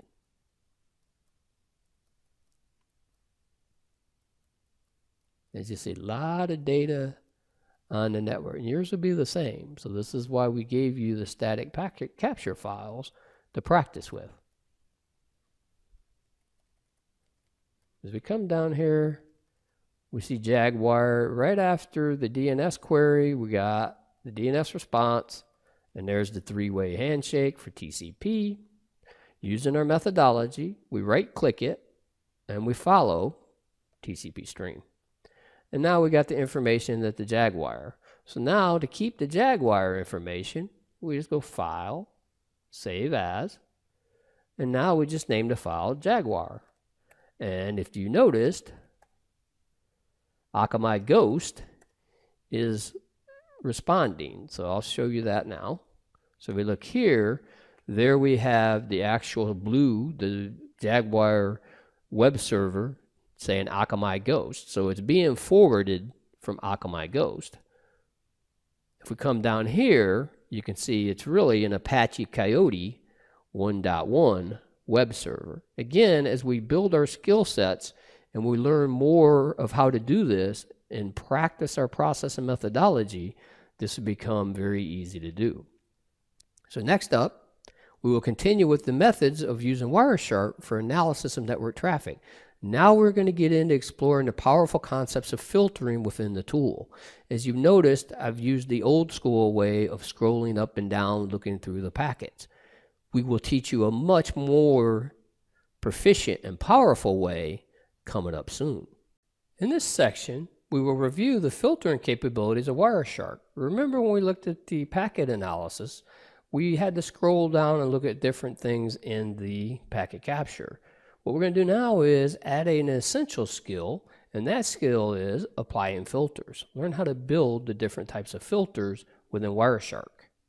So we will explore the usage of filters in the tool. Following this, we'll identify the different types of filters we have available within the Wireshark tool.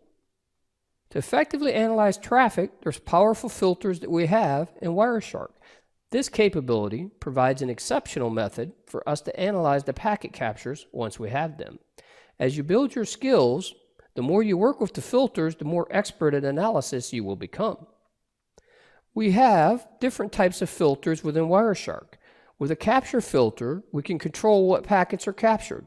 By setting capture filters, we can build a filter that looks for specific types of attacks. And then if we receive any traffic on that monitor segment, we can have evidence of a potential intrusion. You do not have to have other software. You can do this within the Wireshark tool once you've enhanced your knowledge and your skill. Our other type of filter is the display filter. And as the name states, we use this to control the packets that's displayed on the screen. This is excellent for paring down the information to specifically look for a protocol, specifically look for an IP address, or specifically look for some form of a stream. As you remember, when we did stream analysis, we actually have streams, which is the entire conversation. So by using filters, we can filter out just that conversation that we would like to use. And using the skill we learned earlier, you can save that conversation into a PCAP file and then have it for further analysis, training, or whatever you may deem necessary. In this section, we've explored the filters within Wireshark. We have examined the types of filters that are available within the Wireshark tool. So now that we've done this, we're ready to explore the powerful capability of filters in Wireshark. So next up, we'll deploy filters and examine the assistance this provides us with our protocol analysis. In this section, we're going to return to our file 2 capture file. And within this tool now, we're going to take and use this powerful capability of Wireshark display the packets with a filter. So once you open Wireshark, you can open your file to .pcap.ng file, as I have here on my screen, and you can walk through the exercise together with me. So once you've opened it, the first thing we want to do is explore the actual filter. And right here is where you see apply an actual filter.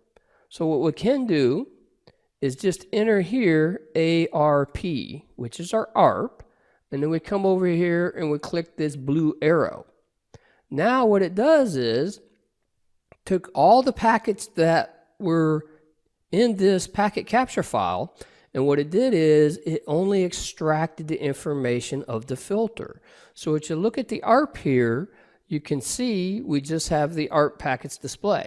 And when you look, we've got again the ARP request, who has, in this case, the IP address 6.6.6.7, tell me 6.6.6.6. So then the response is 6.6.6.7 is at 54EE754591A7. Remember, that's how the data gets delivered. So once that MAC or physical address gets received by the requester, in this case, the first packet number 1, then the data can be delivered. So that's kind of how now we can take this complex file, or any file for that matter, once you understand the process, we can take that complex file and we literally can analyze it. So now we clear the filter just by clicking the X. All right. Now remember, we said there's different types of filters. So if we do ICMP and we hit the arrow and we apply it, now we see just the ICMP traffic. So now you can start to see with the skills we've developed and now adding in this capability with filters, now we can take complex protocols or packets that we've analyzed and break them down to a more granular form so we can do analysis to determine what's taking place on the network, be it our network or a network that we're hired to investigate. Now, the next thing we can do is any protocol can be entered here. TCP can be entered here. And we apply. And now we have our TCP traffic. So now what we have is we have that TCP. And if we look here at packet number 17, we have the three-way handshake start. We have a packet going to port 21, which is the file transfer protocol server. And from that, we have a response, which is the acknowledgement of the SYN that we sent. And then the second step in packet 18 also sends a SYN to open the other side of the connection. Remember, TCP is full duplex, so it requires 3 steps or a three-way handshake to open a connection.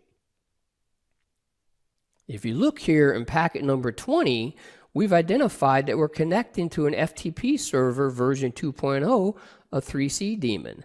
And this is actually a vulnerable version of an FTP server. But again, that's understanding as you get more and more knowledge and experience. All right? So now that we've defined this type of filter, so now we just go capture options. Now, when we do our capture options, you see down here where it says capture filter for selected interface? Now we click on our drop down arrow, and in this case, UDP port 53. So now what we're doing is we're going to look at UDP port 53. So we start our network traffic, and now we need to go to our browser of choice. I will go once again to Firefox. Now when we return to our capture, we only see the capture filter traffic. In this case, DNS. That's the power of the filters. So nothing displays until it matches the capture filter. Now what we have is only those packets that we set in the capture filter. Now, one of the downsides of this is there's no other packets. This is the only packets that we have saved. So if something else was there, we would miss it. All right, so we can only analyze what the capture filter matches. That's something that could be used in segments where you should never see a certain protocol. Say you have a network segment where you know you should never see FTP. So you do a capture filter of FTP. if there's ever anything in the actual packet display that could be evidence of a compromise, because you never should see that protocol FTP ever in your network trace, and that's powerful. Next up, we'll explore the characteristics of some normal and abnormal traffic. You will see how an attacker, when they attack, you will see what it looks like at the network level. In this module, we will examine protocol communication to include normal and abnormal traffic. So what we're going to do is we're going to cover the following: exploring the IP header and analyzing network connections. What happens when we connect and send data back and forth in a network? So when we look here, we have the IP header as it appears in the middle and bottom window of the Wireshark tool. As it shows, these are the components of the IP header, and the encapsulated protocol is TCP. We know the encapsulated protocol because of the type field from within the IP header. This is located at the 9th byte offset. That is, if you count from the start of the IP header with the count of 0, because this is computers, and computers always start at 0, and count 9 steps, the decimal 6 indicates the protocol type of TCP. As we've discussed before, we have the ICMP protocol type is 1, UDP protocol type is decimal 17, hexadecimal 11, and TCP is 6. So we're not going to spend too much time on this because we've covered this, but this is a slide for your review. What we have here, as we said, ICMP is a 1, TCP is a 6, and UDP is a 17, but we can't represent 17 in hexadecimal, so we represent it with an 11. And again, that's the 9th byte offset of the packet header when you start counting from the 4 and the 5, the 45. With TCP, we have guarantee of reliability, and we get this from the control bits or flags of communication. It's connection oriented, as we said.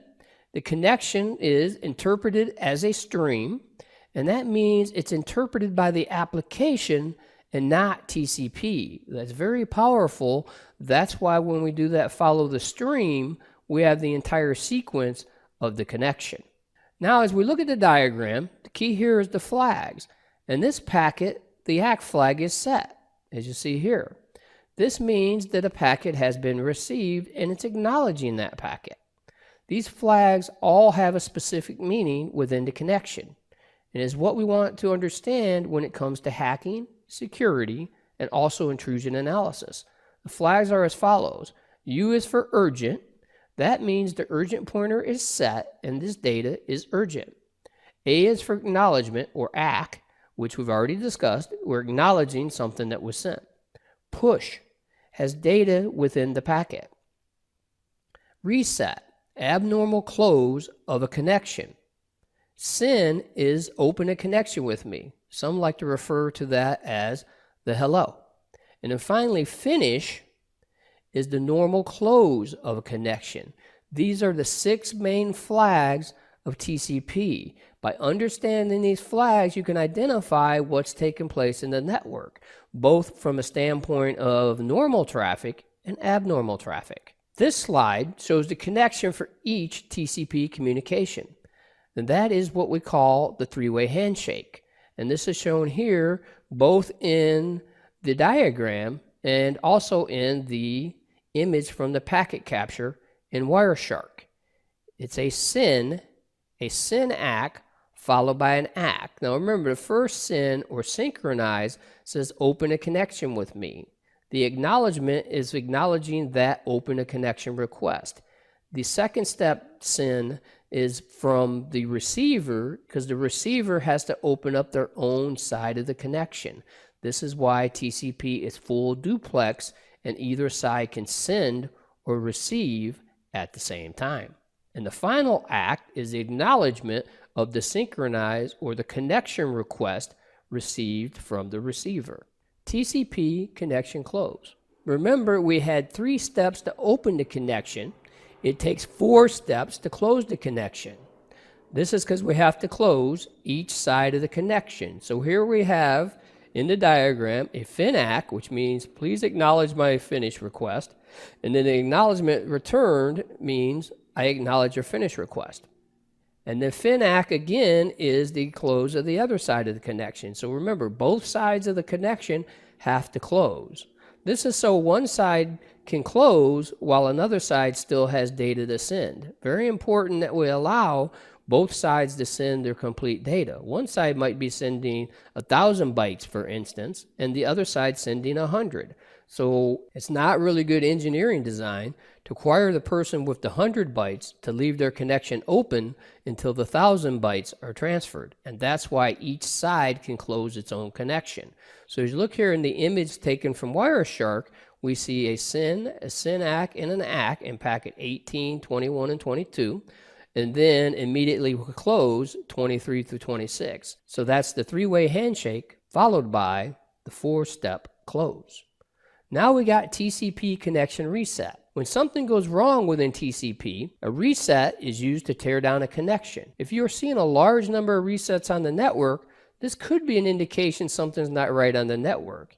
In most cases, it is something not right on the network because it's an abnormal close.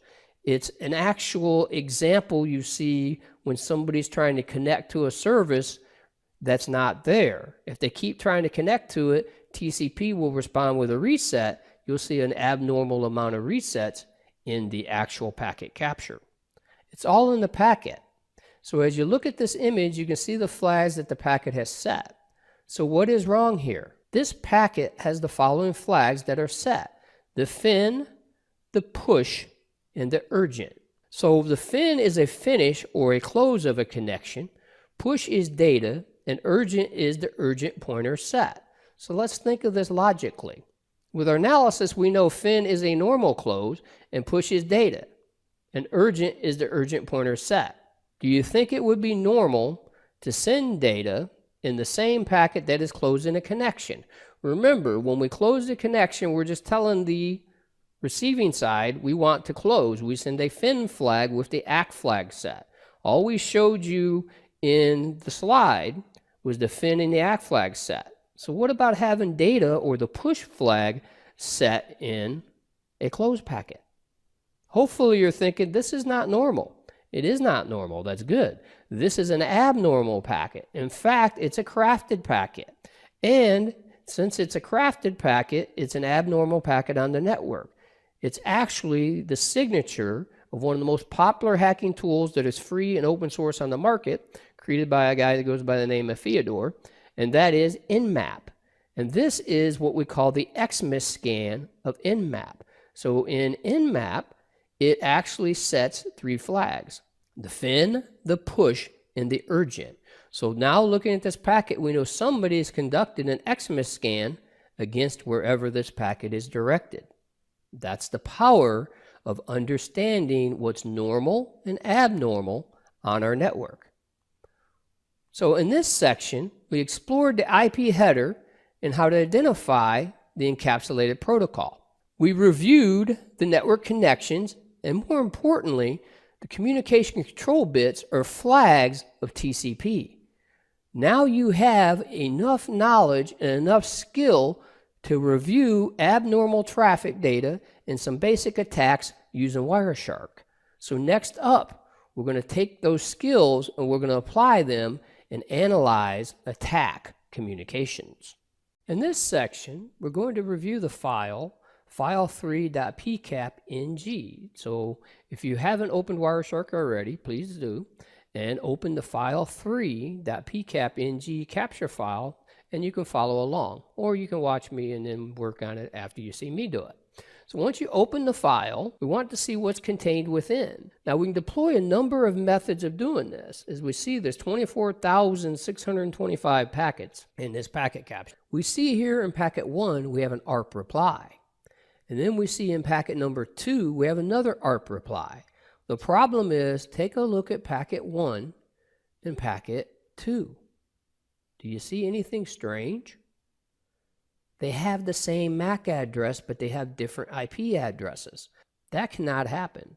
And even the Wireshark tool, the newer version, will show you this, as you see right here, with duplicate use of this IP address detected. So now, what is this?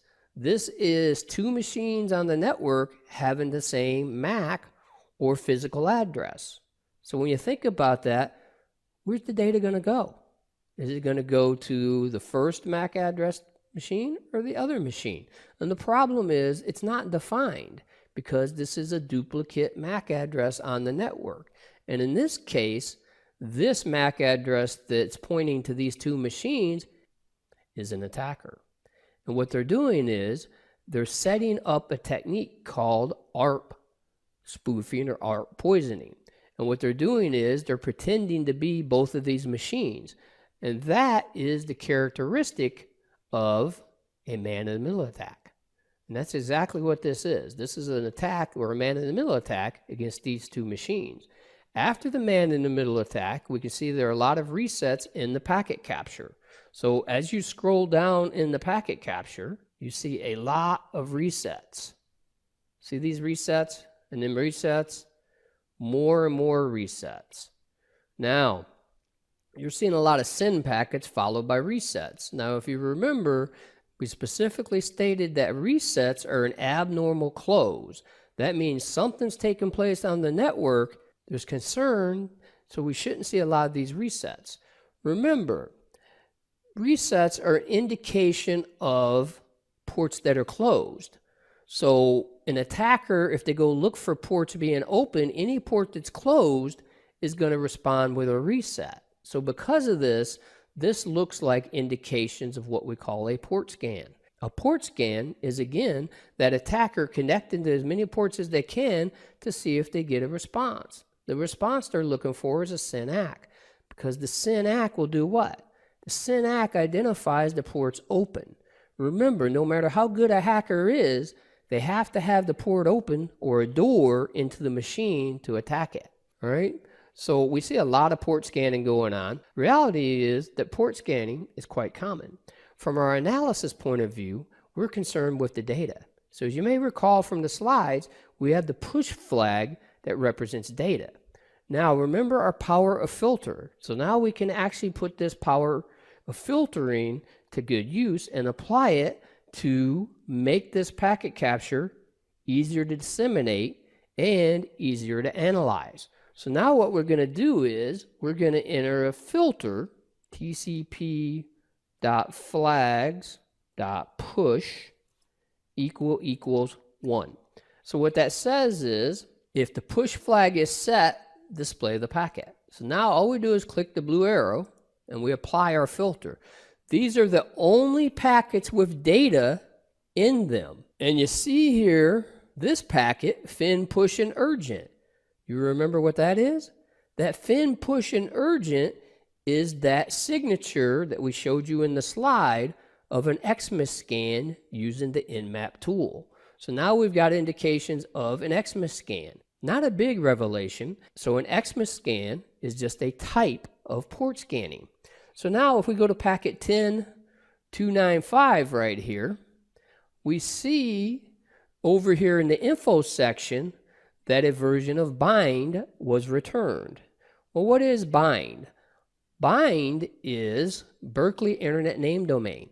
It's what does that DNS or domain name server for the internet. And as you remember, DNS was how we mapped the name to a machine from a human readable form to a machine readable form. So now using our techniques we used, if we right click this, we'll click follow, TCP stream. Right there tells us in blue the server responded with its bind or Berkeley Internet Name Domain version of DNS mask 2.39. So now the attacker has determined that in this packet capture, this target has DNS mask 2.39 that's operating as its domain name server. So that's a concern. So if we clear that filter, close out, and we go back to our other filter, so we can click on our drop down. We go back to our data filter. The wonderful power of filtering in Wireshark, again, is looking at the data. Now, we just followed the string, but you can also see down in here, this is the version.bind down here. So what we can do is we can just arrow down. As I said, everybody has different preferences. But as you see here, now I see this DNS mask -2.39. And I go down and I look at push. Remember, this is all data that's been received. Now this push is HTTP type traffic because it has this GET request here, as you see in the data window. So this goes to a web server. So let's see if anything has been uncovered by the attacker. And in this case, we do have an Apache 1.3.37 running on Unix. It's using mod secure sockets layer 2.8.28 open secure sockets layer 0.9.AE. Guess what?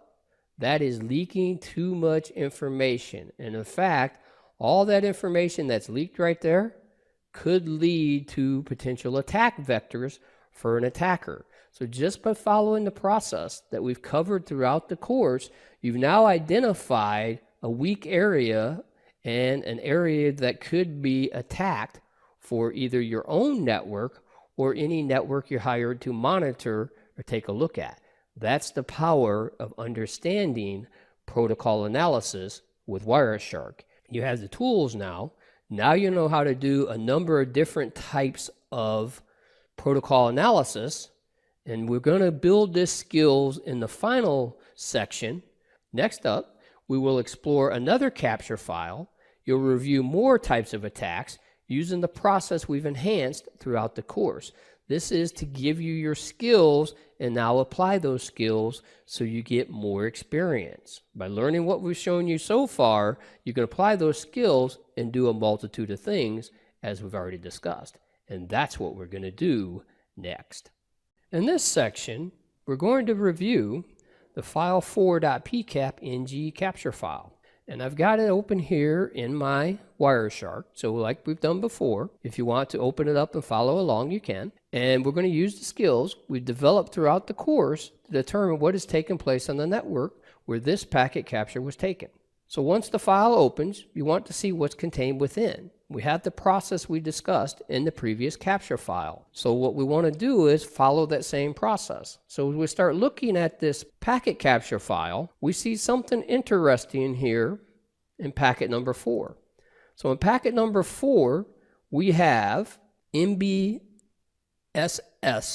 is the protocol. It's net bias session service, as you can see down here in the middle window. So what that means is this is net bias, which is a local area network protocol used by Windows for communications of names. So as you see in this packet number 4, we have 2 host names in this capture file that we can add to our list of things to track. We have one host that's called Vulcan_2, and we have another host that's called external DMZ. Again, these are 2 hosts that are going to be found within this packet capture because they're talking on a Windows network using the local area network protocol net bias session service. So right away we have this information because this protocol MBSS was designed for local area networks and it leaks information. So now we've got leaked information of 2 host machines on the network. So as a matter of a process, we can apply the following method. We know we don't care that much about things that respond as closed or not available. What we want to do is we want to discover what is available. So when we look at a packet capture like this, we want to find the open ports. So we can discover the open ports with a filter. So if we go back to our filter capability here, if we put in tcp.flags.send equals 1 and tcp.flags.ack equals 1. This tells us give me all the packets with the send flag and the ACK flag set. So only the packets that responded to a request. Therefore, the packet found an open port. And that's what we're trying to do. From our perspective, we're only concerned with the ports that are open. As I've said, an attacker cannot attack something that's closed. All right? So now we have the packets that responded from the connection. As we start looking at this, we have the ports. So as you see here in the info section, it shows every port that was open because it responded with a SYN-ACK. So the left number is the open port. So now we know we got port 80, we got port 4328. So we've got ports of interest. Okay? Now, the next thing we want to do is look at data. Remember, our key is to find the open ports and then look for data, because once a hacker or an attacker finds an open port, they're going to try to extract some information. Our job is to figure out what they extracted. So now I just change my filter to tcp.flags.push equals 1. And I apply. This is all the data within this packet capture. So we had 2,184 total packets, and now we've reduced it down to 819. So only 37% of this packet capture file has data. That's why filtering and applying filters is so powerful. The next step in the process, we want to look for anything that's suspicious. And by suspicious, we mean, if you remember, we had the duplicate addresses. That was suspicious. But we also could have signs of a compromise. When an attacker singles out and attacks something, it's trying to get access. So to look for signs of a compromise, we're looking for things that might have access. So if we look at our packet trace here, and we go down here to packet 59. So packet 59 is interesting, because if you look in the data portion here in the bottom window, there is what appears to be FTP data. But if you look here in the middle window or even the top window, the connection is port 80. If we have FTP, file transfer protocol, the normal port of communication is port 21 for FTP. So this is indeed suspicious.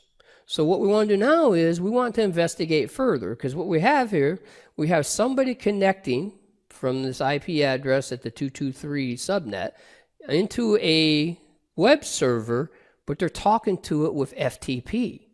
Definitely suspicious. So if I click on it, using our process we've continued to apply throughout, click on follow, TCP stream. Now when I look at it, I see, yeah, it's definitely a Microsoft FTP service, and somebody logged in with user anonymous, and they were access allowed, so anonymous access allowed. That means anonymous was allowed on this server, and they transferred a file. But the suspicious thing is, why is this coming over FTP, coming over port 80 or HTTP? So now we know that we've got traffic over port 80, and that's not normal. Not FTP traffic over port 80. But in this stream, this is where it stops. So if we apply our data filter again and continue with our process, we're still looking to find information of what's taken place. In this case, they transferred a file, but that stream terminates, and we don't have any additional information. So what we're going to do is we're going to perform analysis of virtually any packet capture to determine what has taken place using this same process. We looked for the open ports. We looked for the data. Remember our two filters we've shown. And then we look for suspicious. So we found suspicious here starting at packet 59 because we had connection to port 80, but using the FTP protocol. And that's definitely suspicious. So now when we go back here, we clear our existing filter, and we select our push filter. And remember, we were at packet 59. So now we just continue down. So now, if we go down here further, once we get our data filter set and hit apply, we've got here packet number 102. So once again, we have data that is going to port 80, which was the initial thing. We saw they used the anonymous user login. Once they connected, they transferred some things and then left. But now look, we have FTP here, again, down in the bottom window. We can see we have an FTP server, and we have this FTP traffic coming on port 80. So again, this is suspicious. So what do? All we have to do once again is we right click, follow TCP stream. Now we've got some interesting things. Remember, blue is the actual, in this case, the client sending the information because the server is responding. So when you look at the response, what do we have? Well, we had the anonymous user in our one before, and now we have the FTP user. But more suspicious is this thing here, right here, this bin sh1. Now, if you don't know what that is, it's a bin shell. So they're trying to get a shell on the server using a vulnerability in the software that's running this service. As we scroll down, we see these site exec calls. Site exec is what's actually shown in this FTP version to execute information and data. And it's being passed this AAABCD. But then it's got these things called %Fs, F%, all that type of stuff. What is that? Well, if you're familiar with the programming language of C, this is the signature of an attack. It's what we call a format string attack, because format strings are what identifies to the C language what type of format the data is going to be composed of.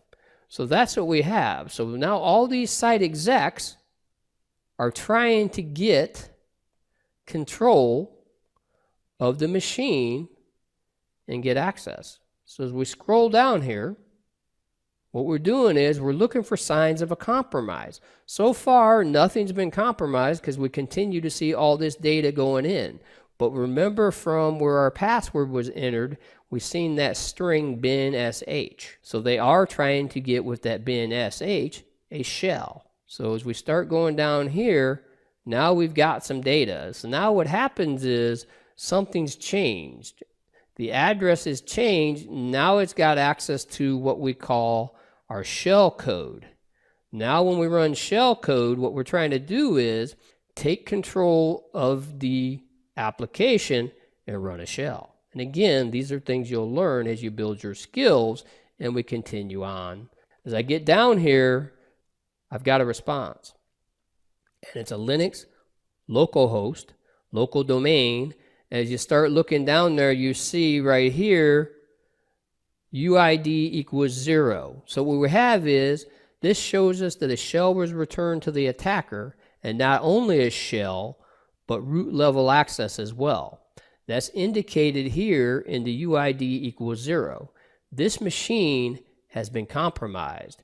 And in this stream, they stopped once the compromise was successful, as indicated here in red. So all they did was get the shell, execute here in blue the ls command, and then they executed the quit and realized that they were in the wrong type of shell, and they executed exit. Once they executed the exit command, they terminated their attack. So now in our analysis process, we figured out there definitely was an attack here. There was a compromise of this machine. So if we close down this stream, we'll look at one more. So if we go to packet 1211 in the trace, so we'll do a little technique, go to packet, and we enter 1211, and we click on go to packet. Now we've got the same type of thing, port 80, and we're looking to see if the attempt of the attack was successful. So using our process that we've perfected throughout, right click, follow TCP stream. In that case, you've got scripts %C0 %AF, that's a / in Unicode, and the attack wasn't successful, but they uncovered, in this case, a very old version of Microsoft's IIS server 5.0. So that would be a concern. So if, say, let's use a scenario. You were looking at this for a client. You would go back to the client and say, this machine, indicated here with the Microsoft IIS 5.0, is at a high risk of being compromised. Then you would look at the network diagram with the client and see what segment is this machine on and what can we do to protect it. We can't just go in and say update to a new server. We don't know why that machine's running Microsoft IIS 5. So as you get more skills and knowledge and experience, you help the client mitigate their risk. And that's our job as a professional security tester, which right now we're building your foundational skills.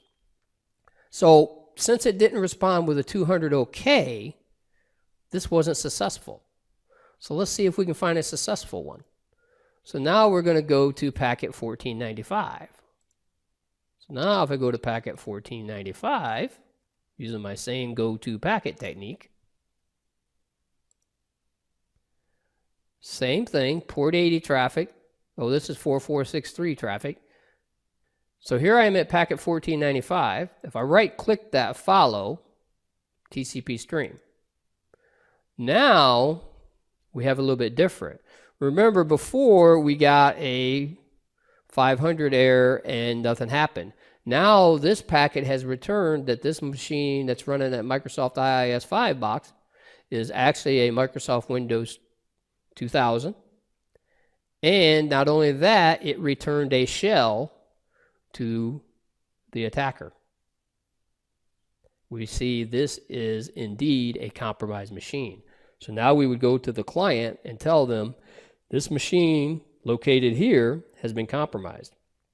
And then we would help them identify what their policy is after an incident and help them do their incident response plan. Now, all we see so far is in this packet capture, the one we're looking at here, all they did was compromise it, get the shell, verify that they had the shell. Microsoft Windows 2000 was the version, and they hit exit. So in this trace, yes, the incident report would say the machine was compromised, running a very old version of IIS. We've seen that %C0, %AF. As you build your skills, you get more knowledge, you'll understand that's what we call directory traversal attack, something that this version of IIS and a lot of other versions of IIS are very vulnerable with. So now this is what we want you to understand.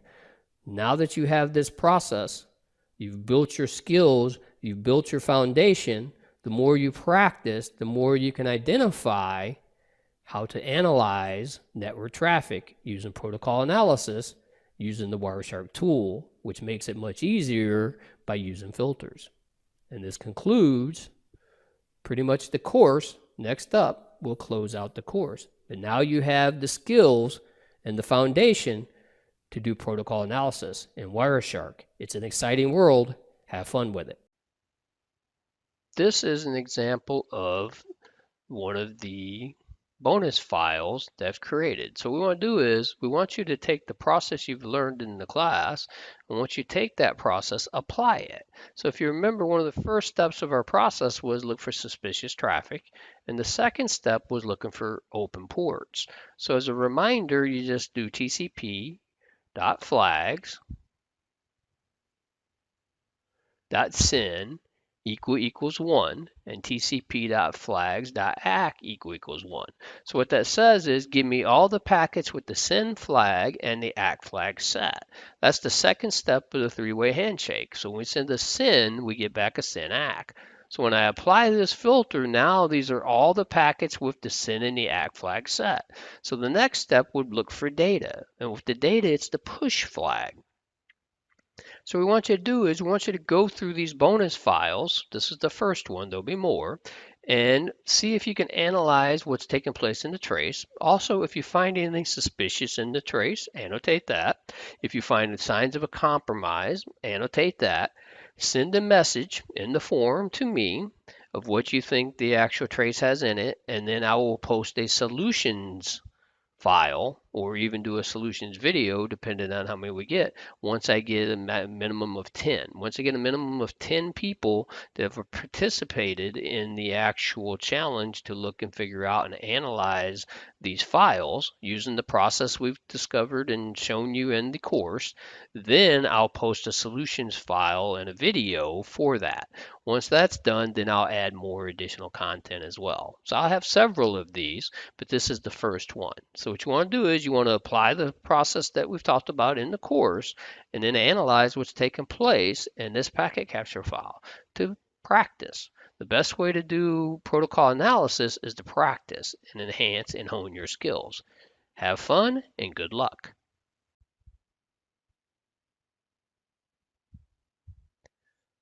The first thing we want to do is follow our process. As a reminder, that is, look for suspicious traffic, identify open ports, look for data within the packets, analyze the streams of data, look for signs of compromise, draft a report of your findings. So one subtle thing when we start looking for our suspicious traffic, one of the things you might not have missed, or you might have missed, I'm not sure because I didn't have anybody mention it in their analysis, is take a look at these IP addresses. These IP addresses in here, do they look right to you?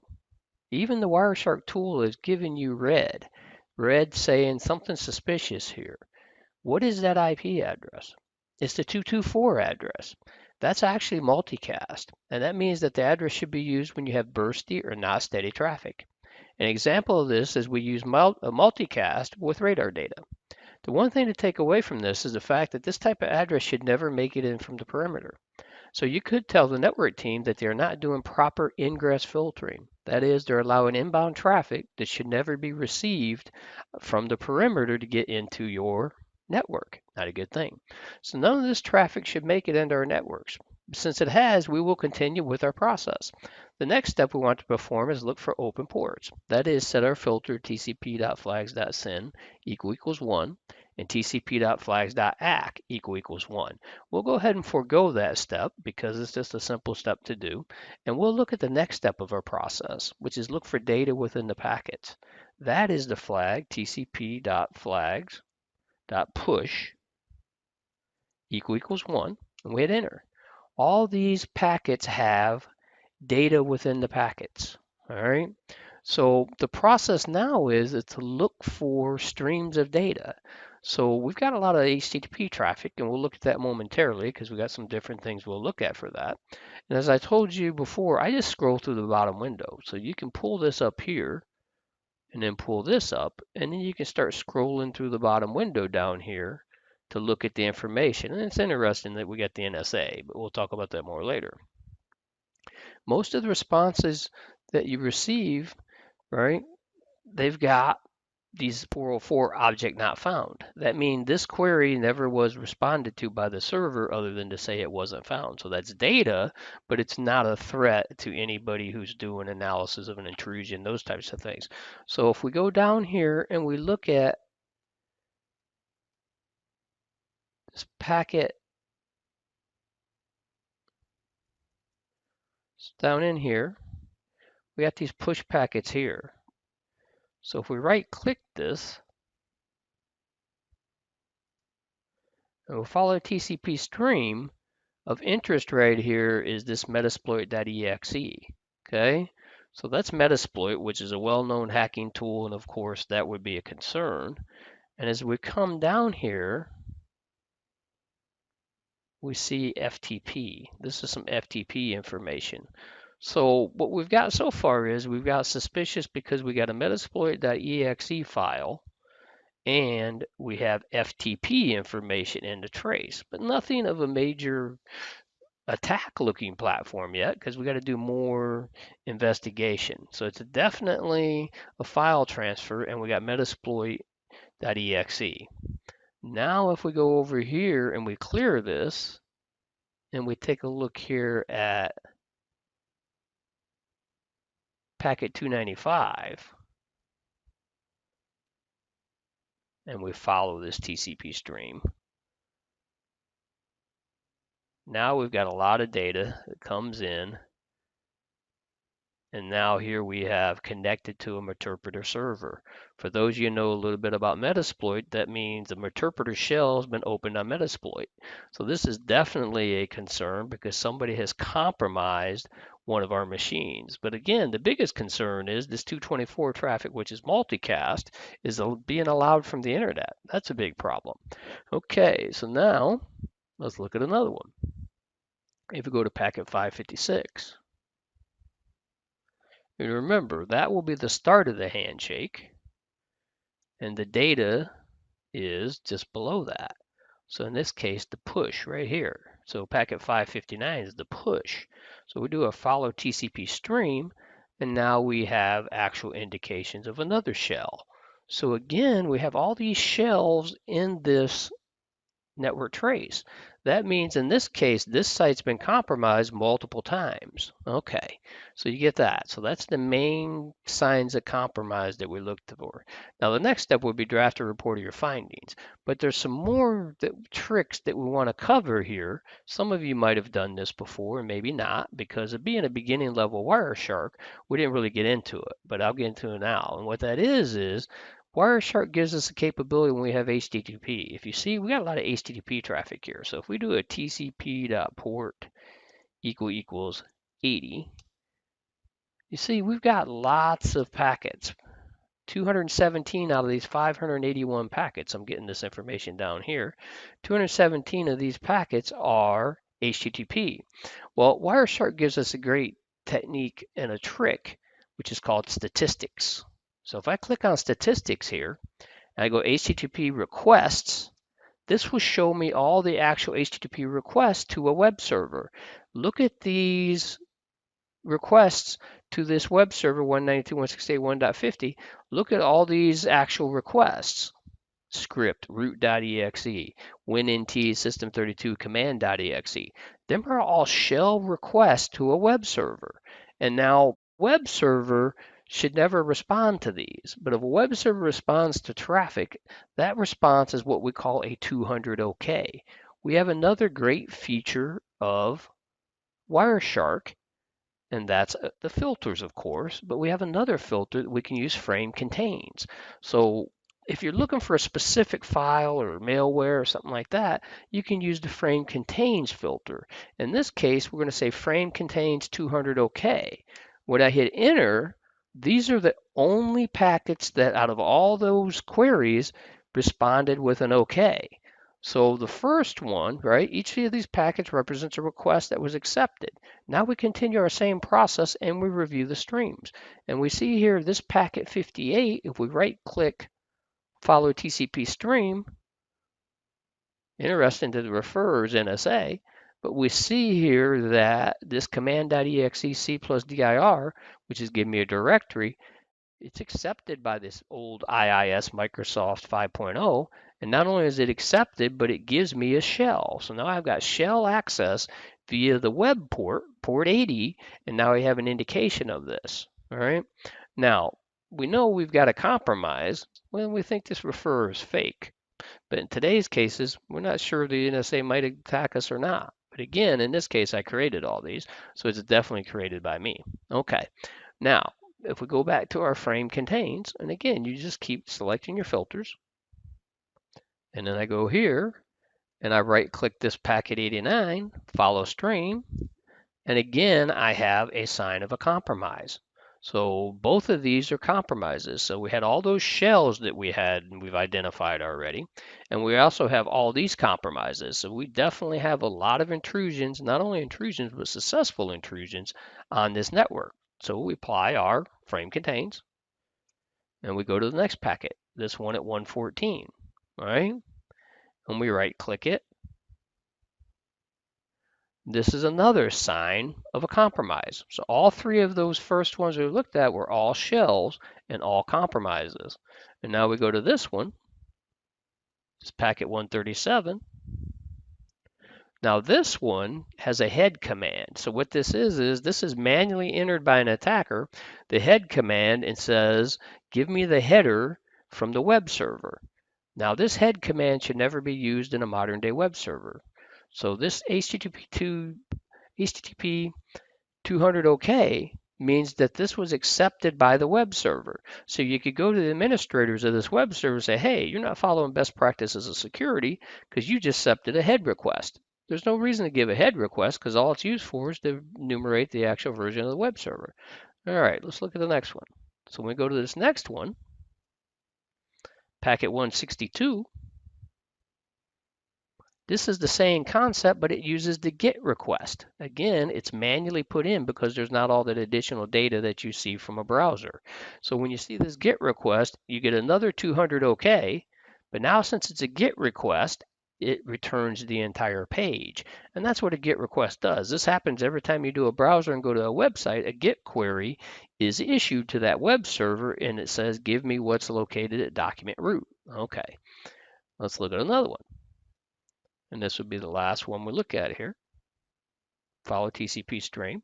Now we got the same thing, this winning system32 command.exe, but we get a lot of other data in here until we get what? The 200 OK, and then we get our directory. So that's another compromise. So two of these queries were just information gathering and enumeration, the GET request and the head request. And then a number of these, the winnt system32 command.exes, were all compromises. Not only compromises, the 200 OK shows it was successful. So remember, we just look at the streams. So once again, the frame 200 OK, when you have a lot of web traffic, you just put that filter in. Frame contains 200 OK, and then you go through all these and see what took place. So we did this one, we followed a TCP stream, and there it is, sign of a compromise. This pretty much covers everything in this challenge file. If you have any questions, please let me know. Also, I'll have another challenge file posted before the end of the month. Remember, it's all following this process. Look for suspicious traffic, identify open ports, look for data within the packets, analyze the streams of data, look for signs of compromise, and then of course draft a report of your findings if you're doing this in a security operations center or something like that. One last note, I know some of you were wanting the information right away, but it's better to let you work through and try to practice the process. This process doesn't change. What we change is we're going to change the actual network traffic you look at. So each time we do a challenge, you'll get more and more experience and practice at working with that. But if you really need to know, again, just contact me on LinkedIn. I'm easy enough to find on LinkedIn, or post me a message and I can give you help to find me if you can't. But I believe I'm also listed in the profile for Udemy for my LinkedIn. So again, this is the process you want to practice and follow, and use Wireshark to hack networks like a pro. Thanks. This is bonus file 2. So now you're going to have bonus file 2 to deal with. And you see here we got 42,338 packets displayed. And you want to go through the process that we've been talking about and the methodology. And again, the process and the methodology is looking at the traffic and seeing if anything's suspicious. So as I start scrolling through here, I'm seeing a lot of resets. So that's definitely something you might want to take a look at that's suspicious. So I'll do as I've done before, and I'll actually post this and give you some time to try to analyze it and see if you can tell what's taking place. There's a lot of information in here, and follow the process. And I'll post it again when I actually put in the announcement in the class, but it's the same process. You have the suspicious, look for suspicious traffic, look for ports, look for data. Once you find data, start looking at the sessions, looking at the streams, try to determine what's taking place, and enjoy. That's what part of doing protocol analysis is experimenting and getting more information and more practice at different types of network traces. So have fun. So we've covered on numerous occasions, the first step in our process is look at the traffic to see if we can find anything that is suspicious. As you start looking through here, Wireshark's helping you out because it has all these red things over here. That's usually indication of a reset. So if we start looking through the traffic, you see there are lots of resets in this traffic. That's not normal. In a normal production network, you're not going to see this many resets. When you see these many resets, it's more than likely somebody's doing something trying to gather information. Because remember, a reset means something's not there. It's an abnormal close of a TCP connection. And when we start looking at this, we want to actually look at it from the approach of our methodology. Remember, the entire time we're learning how to hack and develop and learn these different types of techniques, we want to be able to analyze it at the lowest level. And that's the packets. And that's what I want you to understand. It's all about what's in the packets, not the tool. So you want to be at layer 2, layer 3, those types of things when you're doing your skill enhancement to learn how to do the different types of techniques to either do the hacking side or do the recovery from a hack. Okay, so what do we look at? Well, we look for open ports, and then we look for data, And then we look for sessions. And then we look for streams to see if any of the data has been used in any types of streams that's some type of an attack in most cases. So if you review this, again, there's many reset packets. What we got to do is determine what's causing these resets. Again, it's a probable sign of a port scan, but we put in our filter, our flags.syn equals 1, and our tcp.flags.ack equals 1. So we've got them both, and we apply it. Now remember, these are all the ports that were open because of the response of the SYN and the ACK. That's what we're looking at here. So when you start looking, you can start making your list. 139, of course, the net bias ports. Got some 80 traffic, so we'll look at that. 135, more net bias. 21, so an FTP server. 1025, Microsoft messaging services. 445, more net bias. 1027, 1026, 1433, which is SQL. So there's some SQL traffic in here, right? Those types of things. So we can start going through here and we can look and see it's a repeated pattern. So now we know pretty much that's the only ports that were open that this possible suspect or whatever here it is, because we really don't know yet.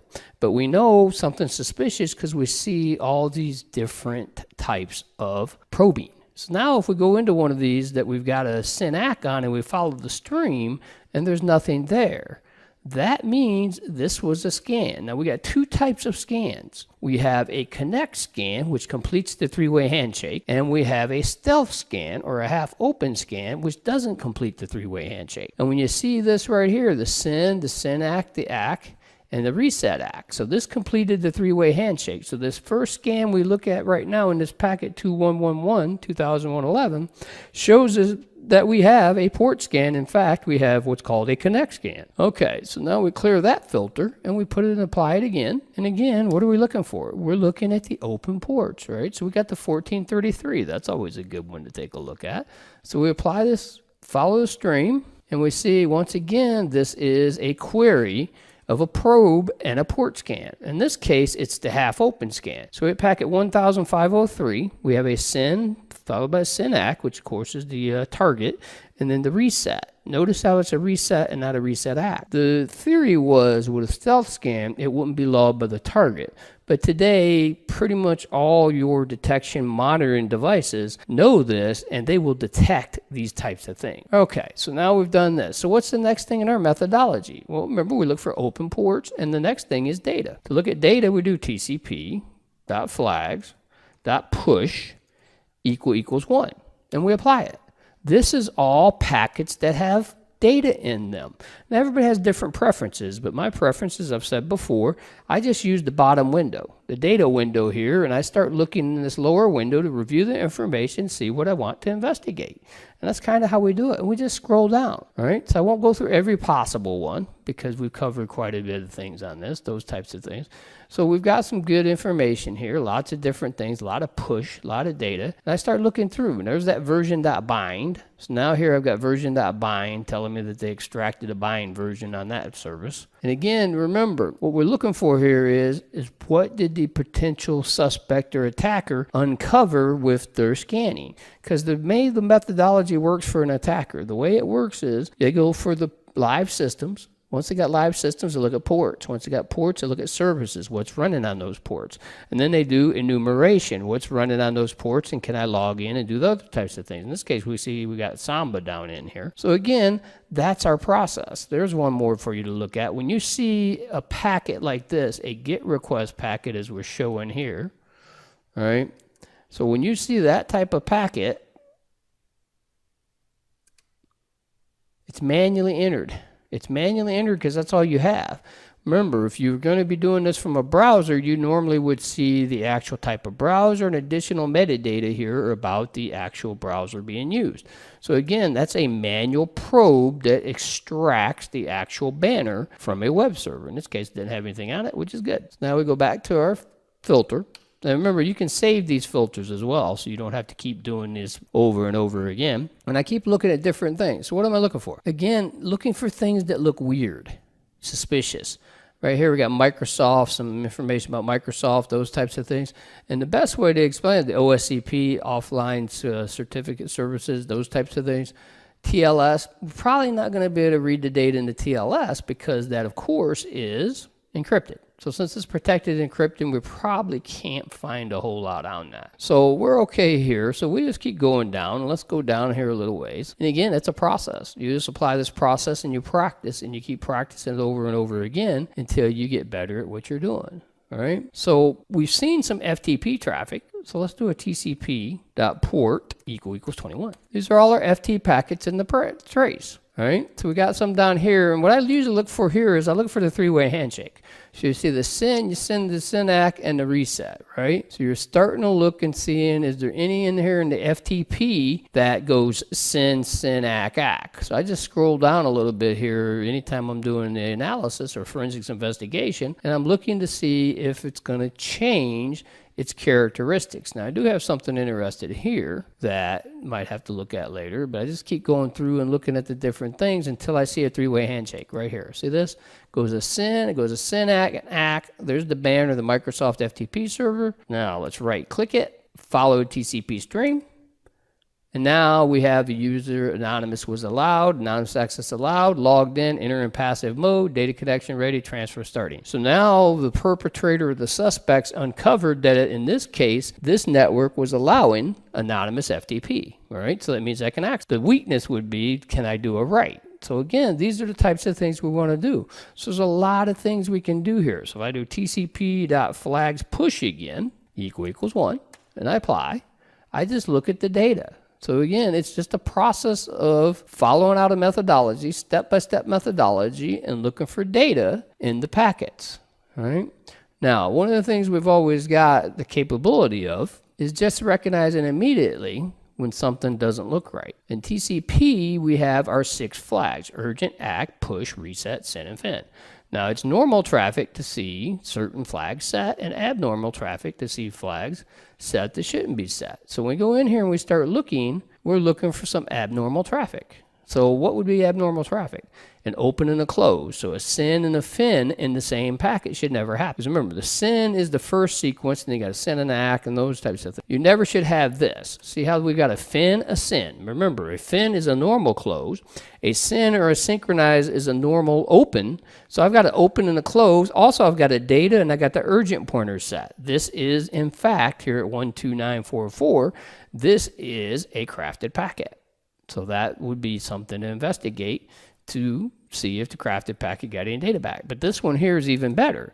This one at 12987 is actually FIN push and urgent. This is the classic signature of an Xmas scan using the Nmap tool. So we've uncovered all this information. So if you were doing network forensics on this trace, you know this person's doing lots of port scanning. All right, so they're doing port scanning. What do we say after port scanning? We do enumeration. So the data is identified with the enumeration. And then from there, we try to leverage and look for vulnerabilities. And that's kind of what we're trying to do when we're doing our hacking. So everything we've discovered so far shows the suspects using an Nmap tool to gather information from the network. Right here in 13207, if we come down here, we actually get the indication that is in fact Nmap. So if we come down to 13207, right here, how do I get that indication? Nmap scripting engine right there. It tells me it's an Nmap scripting engine. So when you're using an Nmap scripting engine, it's running all these different scripts by default, or depending on the perpetrator or the suspect, they could be running specific ones, right? So we know they're running that, and we've also got some web traffic in here. So one of the things we always want to do is we want to actually look at port 80 traffic. So let's do a TCP.port equals 80. And this is all our port 80 traffic.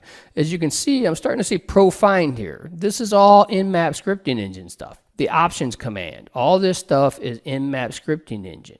And remember, really, the best way to look at the web traffic, I can apply another filter. And that filter is frame contains 200 OK. And now when I apply 200 OK, this is all responded to by the web server, and I just start looking for different types of things. And I said, okay, let's look at this. To follow a TCP stream. This shows me 200 OK, and it tells me the hacking tool Nikto was being used here. Now the nice thing is, they're not deploying any evasion tactics. So whoever this hacker is, either he's running a default NICTO scan, or he's not familiar with the intrusion, the evasions, and all the other stuff it can do. Now, my bigger concern from a security standpoint is right here. Microsoft IIS 6.0. It's not good that I got a Microsoft IIS 6.0 server in this trace, because there's been lots of vulnerabilities in Microsoft IIS 6.0. So again, we now know NICTO is being used. So what we covered in the past was, if I know a web scanner is being used, the best way to look at the web scanner traffic is to click on statistics. And then what I do is I go into HTTP requests, and there they are. And you start seeing, you start looking at some of these requests look kind of strange. That's because it's a scanning tool. In this case, it's NICTO. As you see, NICTO's doing all this cool stuff, right? All these different things it's doing. And as we load, we're loading more and more stuff. HT access, all those types of things. So again, a lot of information being used. As you see, it's still trying to load all the actual tool or traffic, because there's so much data there. And you see stuff that shouldn't be there. PWD, password, HT access. You shouldn't see that in your network traffic. So again, it's understanding what to look for. Okay, so you got the idea of that. Now, we've covered the majority of the actual types of things to look for. So if we go and we go to this packet, I just want to show you one other thing here. 15743. We just keep looking. Again, it's just a matter of looking through the packets and looking for the data. So in this case, I got a script command. This is NICTO using the script command. And I come TCP stream, and this is what you want to see. In this case, unauthorized. So even though they ran the attack, in this case trying to do a script command, it's unauthorized. But the bad side is, we still see Microsoft IIS 6.0, which is not good. So again, these are the types of things you can uncover when you actually look at different types of things. So if we go and we do our TCP.port equal, and what happens is the more you do this, you get used to looking for patterns. Remember, all hackers follow some form of like a methodology. So we look in here and we start seeing some information. Some 1433 traffic, that's all port scan traffic. There's a three-way handshake, so we can take a look at that. Always look for the data. We can do that as well. Microsoft SQL server. So we see it's using a Microsoft SQL server, and we can extract information from that. Now, I've covered the solution here, and I got the index and those types of things. So again, what you want to look for is, where is that IIS box? So let's go look at that again. TCP.port equals 80. Yeah, and let's see, we got the send ACK, so we got three-way handshake, we got the GET request, right? And it looks like in this case, the GET request is going to this 60. So let's see. Yeah, and we got a 200 OK, and we got Microsoft IIS 6. Now, from the standpoint of what we're doing here in our analysis and learning how to hack like a pro, now I know what an attacker is going to do is they're going to extract this information, and that's my vulnerable. So what I want to do is I want to filter just on traffic to and from that machine, because I know it is our weak machine based on what we're seeing here. So now this is all the 160 traffic. So now we start seeing, the 60 traffic, host 60 traffic.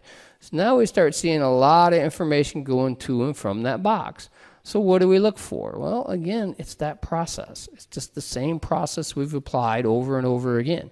We look through here. I just like the lower window. People have different preferences, and we do different things. And we cover a lot of different information and how to do that. Now, I don't want to give away all the secrets, because I want you to actually do some research and figure out some things on your own. So if I go here on this packet and follow the stream, it's a help. All right, so that's interesting. The client tool actually just typed in help. And you go see, and you start seeing you got some data in here, right? Unauthorized, all that type of things, scripts, negotiate, different things. And what was the one I said to look for? Frame contains. So if I do a frame contains 200 OK and IP.addr equals 192.168.177.60. So now I've set a filter that says, give me all the frame contains 200 OK and the IP address. So Now I'll see if I get the data. And now I've got data. And I start looking down here, and now I start seeing more and more information that went to and from that machine. And from here, it's a matter of trying to put all this together and find out what's taking place, right?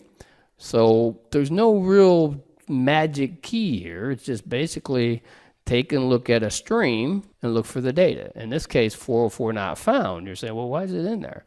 Because if you keep going down, it's still extracting information. Resource can't be found. All right, as I scroll down, we got, again, Microsoft IIS 6.0. Nikto, this is all the Nikto scan stuff going on. All right, so this is all Nikto, all right, different things.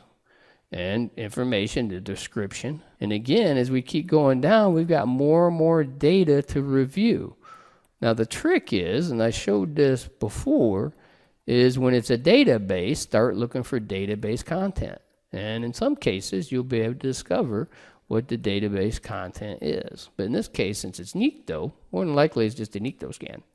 But you've got the idea. And I kind of wanted to give you this type of information now for this packet capture. So now it's on you to actually apply it. Explore more and build your own capture files. Remember, when you do anything related to hacking or any types of incident response, you want to always be able to look at it at the packet level. So start Wireshark, run your different attacks, and then review them in the protocol analyzer at the packet level. This is how you can learn to hack like a pro. And hack like a pro means you understand network attacks. You understand all these different things attackers can do at the packet level. A lot of people think it's running tools. It is not running tools. It's looking at the packets, understanding what the tools do on the network by analyzing those packets, and then you can create your own tool, or better yet, you can create and mimic a tool just by running data that matches that which you discovered in your protocol analysis. And that's how you learn to hack like a pro. Enjoy it and have fun. Thanks.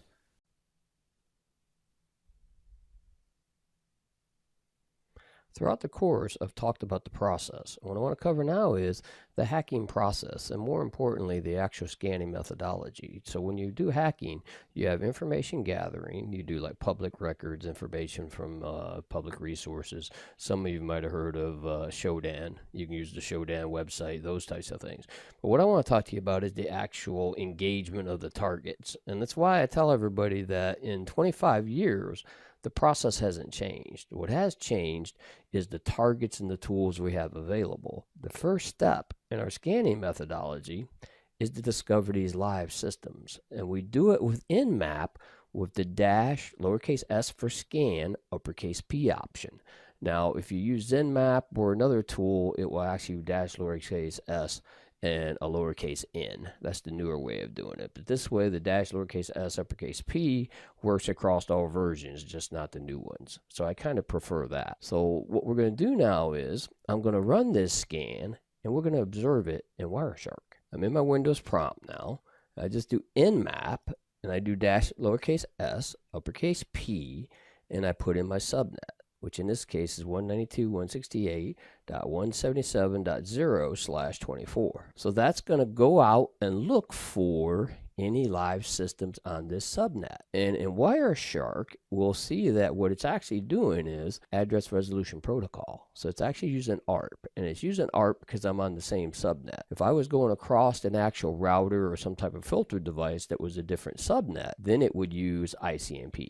And a lot of times ICMP is blocked, so we have to do what's called a TCP ping. So we'll look at this now in Wireshark. One of the first things I want to point out to you is two of these IP addresses, the 192.168.177.1 and the 192.168.177.254. Those are the virtual switch from VMware of the targets that I've got set up. And the 200, the 192.168.177.200 and the 192.168.177.210 are my targets. And that's what we want to do here is we want to identify what our targets are, live systems, because no hacker in the world can hack something if it's off. If it's off, I can't attack it. All right. So now that I know this, I'm going to look at it in Wireshark and then go look at our next step in the process. Let's do that now.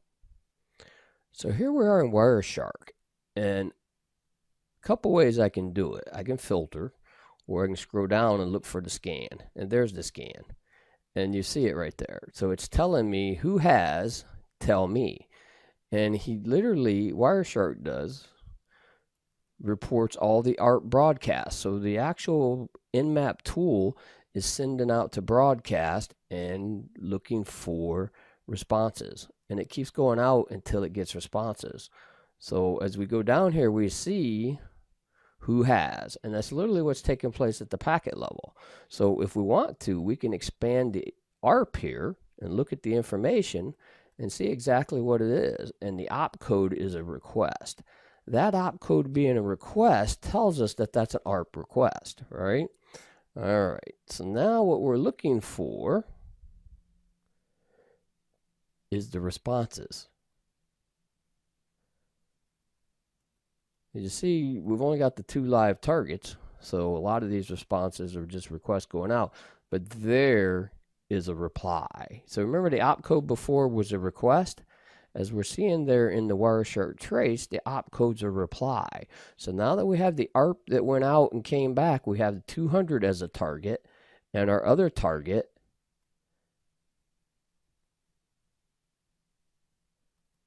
was 210.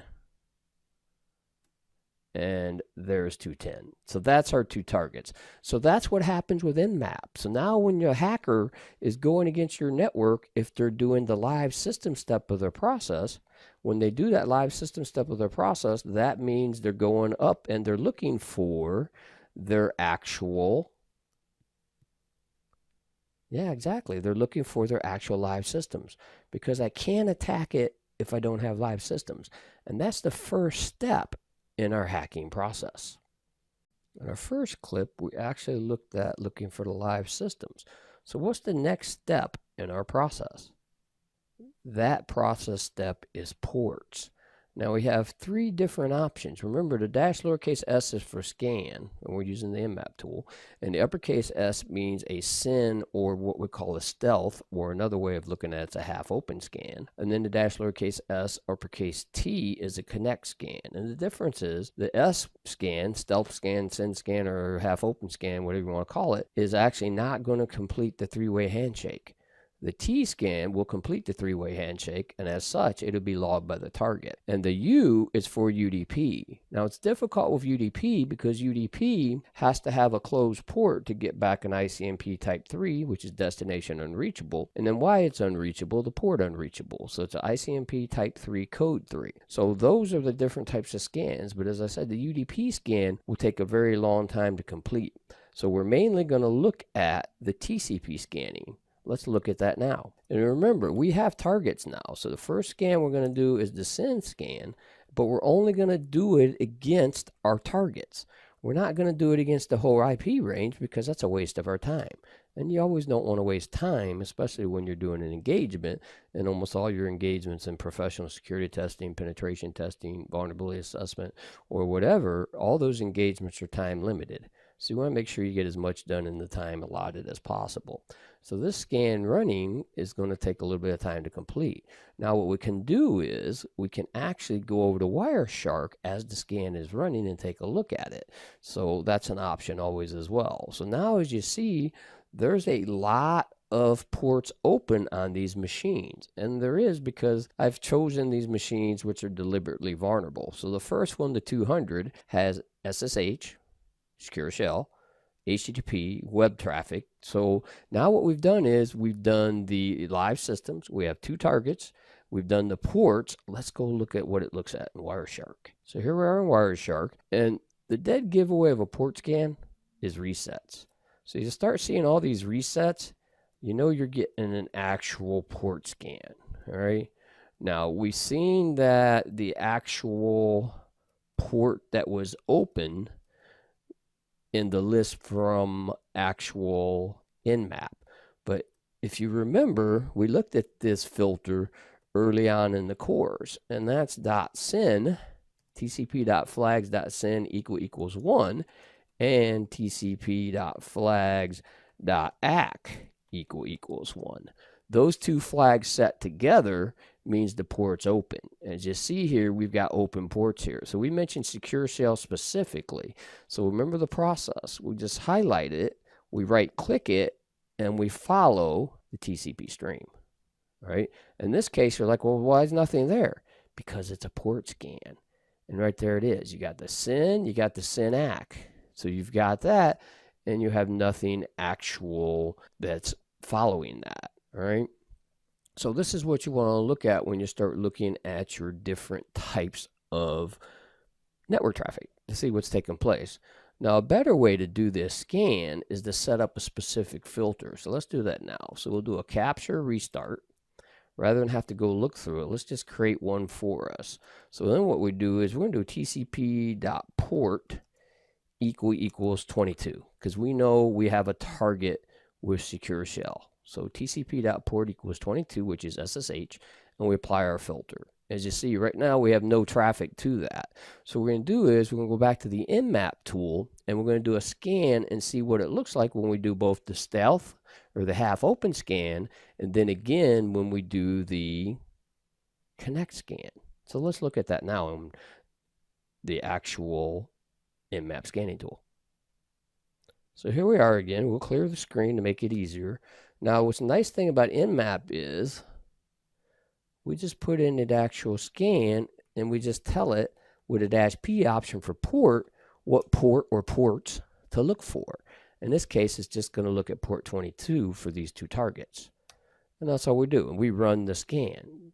Remember, it's going to send out a SYN packet if it gets back a SYN-ACK, which it will in the one case where it's open at. And then it's going to send out a reset to tear down the connection, not to complete the three-way handshake. So while that's running, we can switch back over to our Wireshark. So in Wireshark now we see port 210 and 200 both responds with a SYN-ACK. So TCP.port 22, in this case SSH, is definitely open, but we never complete the three-way handshake. All right, so let's go back to the capture, restart, and now let's do the next scan, which is the connect scan. So now we come back here and we just change our S to a T. And now, once again, we just give it time, and then we switch back to Wireshark and we look at the result. So now if we highlight one of these, let's stop our capture, clear the filter, and then look for our TCP.port equals 22, apply it, and now we see here we got the SYN, the SYN-ACK, and then the reset-ACK. So what actual Nmap is doing is it's completing. Remember, you send the SYN. So Nmap sends the synchronize, the first SYN packet to TCP, gets back a SYN-ACK, and then sends the final ACK. So it actually completes the three-way handshake. And that's what we've shown here. Right? So that's the process of how we would actually see this be carried out on our networks. All right, so that's the second step of our process. And for this clip, that's where we'll stop at, and we'll do the third step of the process in the next one. We're keeping these nice and short so they don't take a long time to play, and you can look at them in your leisure time. So let's do that now. Now that we've looked at the live system, so we identified two targets. We have the 200 and the 210 IP address as our targets. We've looked at the ports and we found they have a number of ports open. And that's important to remember because ports are doors or ways that hackers will break into systems. So that gives me a path of access into the system, and that's why we need to now look at the next step, which is services. And in services, we're going to use the same thing, the dash lowercase s uppercase v, but now we're going to return any banner that's connected to the port. As you can imagine, this will take more time because it's going to extract data. And then we'll look at the filter, and you might recall in the actual course that we've progressed through earlier in the course, we showed you how to set the actual filter looking for data. And we'll do that as well. So let's look at this scan as it looks like in Wireshark. So here we are. We're back in our command prompt. Now, we could scan the whole thing, but why don't we just, for simplicity, scan the one port? And while we're looking at that, we'll kick off the scan for all ports. Not all 65,536, because the process is the same. It doesn't change. So once you've looked at it and you understand the process, then you can run it against any ports or even all ports if you would like to. So now the key here is look at what we've got. We've got OpenSSH on one machine, the 200 machine, 5.3 P1, Debian, 3 Ubuntu 4. So we know it's Ubuntu now. It's a Linux Ubuntu, and we've got the protocol. We have all this information just by doing the services scan. So the next step in the process, of course, we're going to leverage this. And this is how professional security testers, hackers, pen testers, this is the process they're going to follow. As I said, this process is the same process I've been following for more than 25 years. So it's nothing new. You just keep working it to work at the different targets, different tools require to use different techniques. So let's take a look at Wireshark and see what it looks like in Wireshark. So now, as I said, the best way to find this is the data. So we can do the flags dot push equals 1 for the data. And there we go. We can right click it and follow the stream if we want to, but as you see there in the info part, we already have the information. So we don't really need to follow the stream unless we wanted to. And that's what it looks like when a hacker is extracting the banner or the services from your machines and or your network. So now we have taken it all the way through to the step where now the hacker's ready to take this data, analyze it, and take it to the next level. And we'll do that in the next section. So in the previous sections, we've done the live systems, we've done the ports, we've done the services, and we saw what they all look like under Wireshark. Now the next step in our process is enumeration. And enumeration is trying to extract all the information we can from the target. Now in Nmap, this is what we call the -A scan, and it takes quite a bit of time to actually run. So when you run it, it's going to take additional time. So what you're looking for in enumeration is, we know we've got the ports, we've got the services, we've got a pretty good idea of the operating system. But what we want to do is we want to look and see, can we determine what the actual, is there open shares? Is there open, the file system? Is it NFS, network file system in Unix? Those types of things. Are there things there that I can use to gain access? And that's what hacking's all about. So let's take a look at Nmap when we use this -A enumeration scan and what it looks like in Wireshark. So the first thing we're going to do is go into Wireshark and reset our display. It's always a good idea to reset your packet captures when you're testing this so you get to see how it works on a clean slate. So we'll do that now. Always clear any filters you have left over and click on capture, restart. Now we got a clean slate other than the normal Windows noise traffic. So now what we want to do is we want to do that -A scan.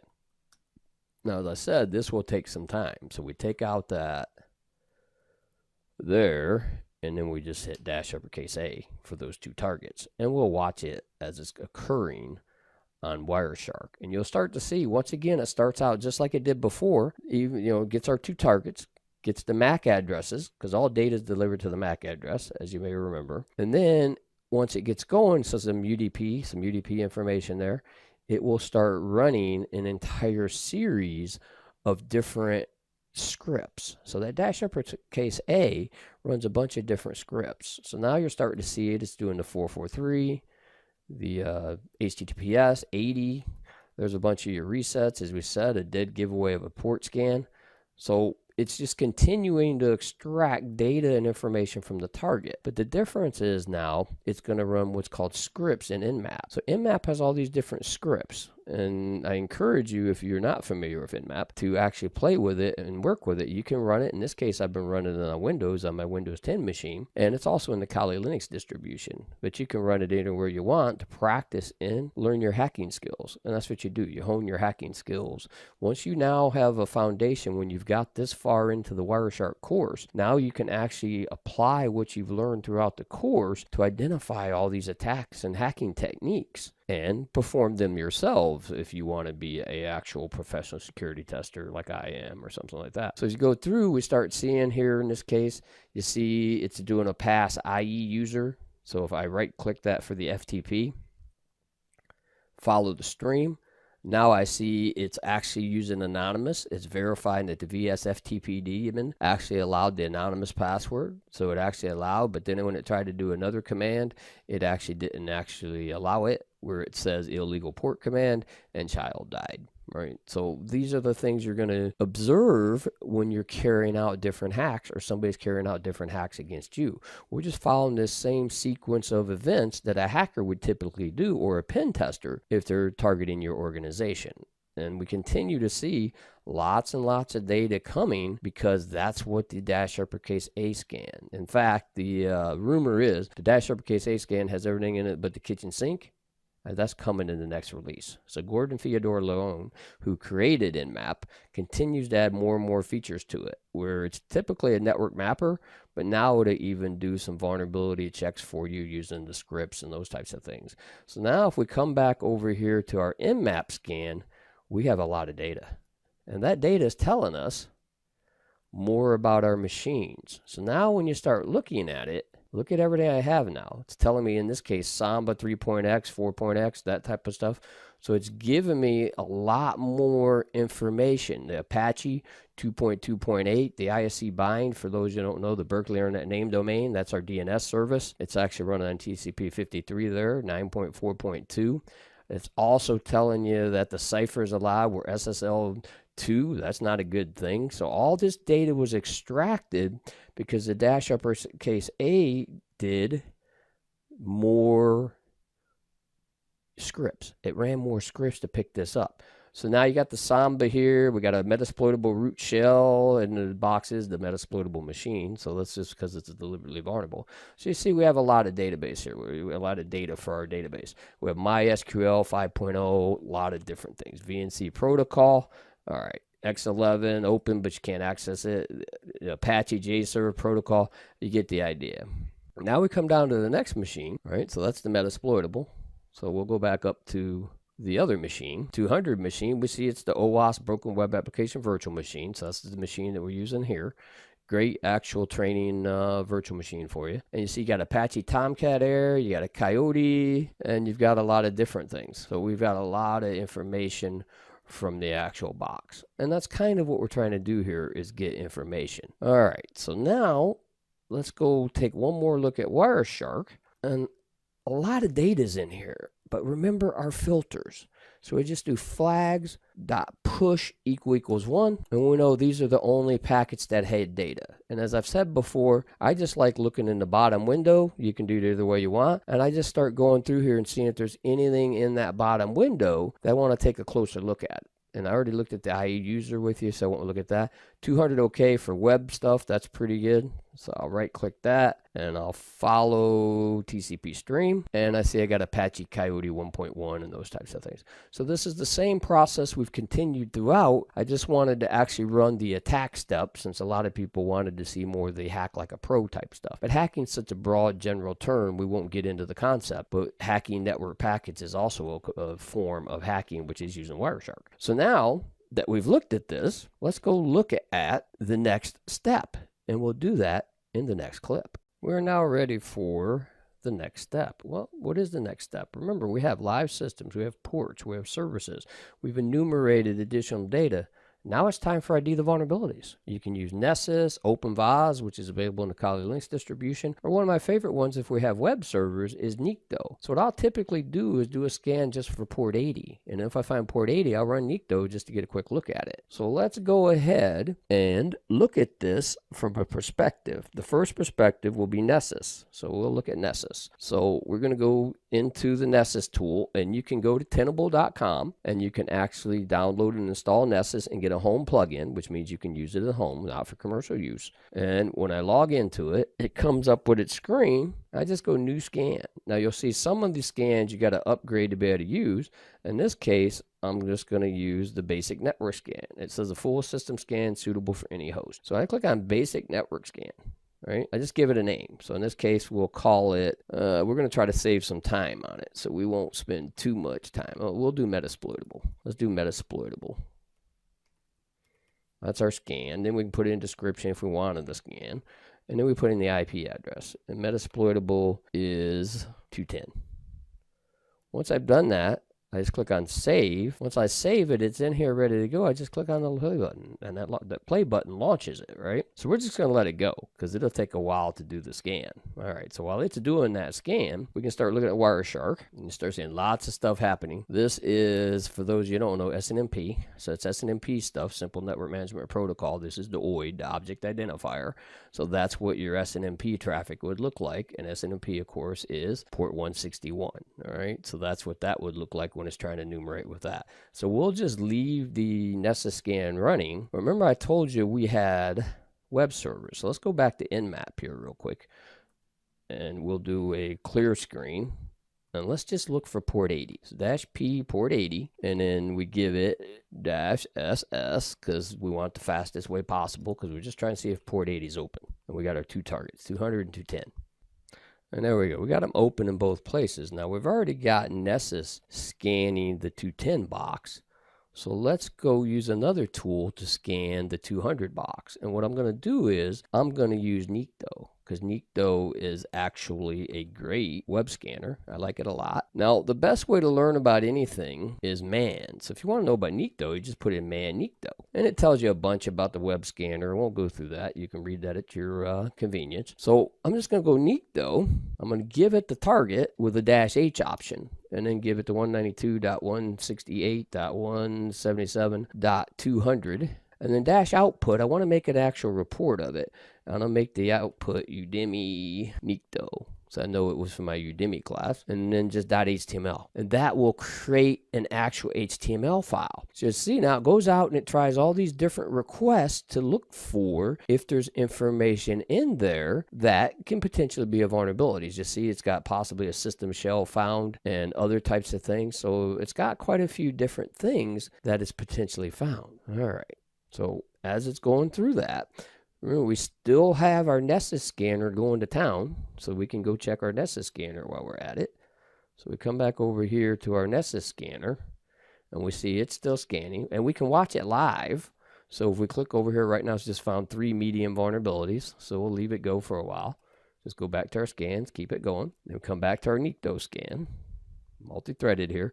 Now Nikto's finished, right? And the key is this right here, TikiWiki contains a vulnerability which allow remote attackers to execute arbitrary PHP code. Now, the downside of this is we're reading it in text, but remember, we saved it as an HTML file. So now I just go here, bring up Firefox ESR in this case, and I'm going to look for the vulnerability. So now I just press the Alt key, file, open file, and now I'm looking for my file I created, and we called it Udemy, so it's going to be down here at the bottom, nikto.html, open. Now there's a nice HTML output file for the findings.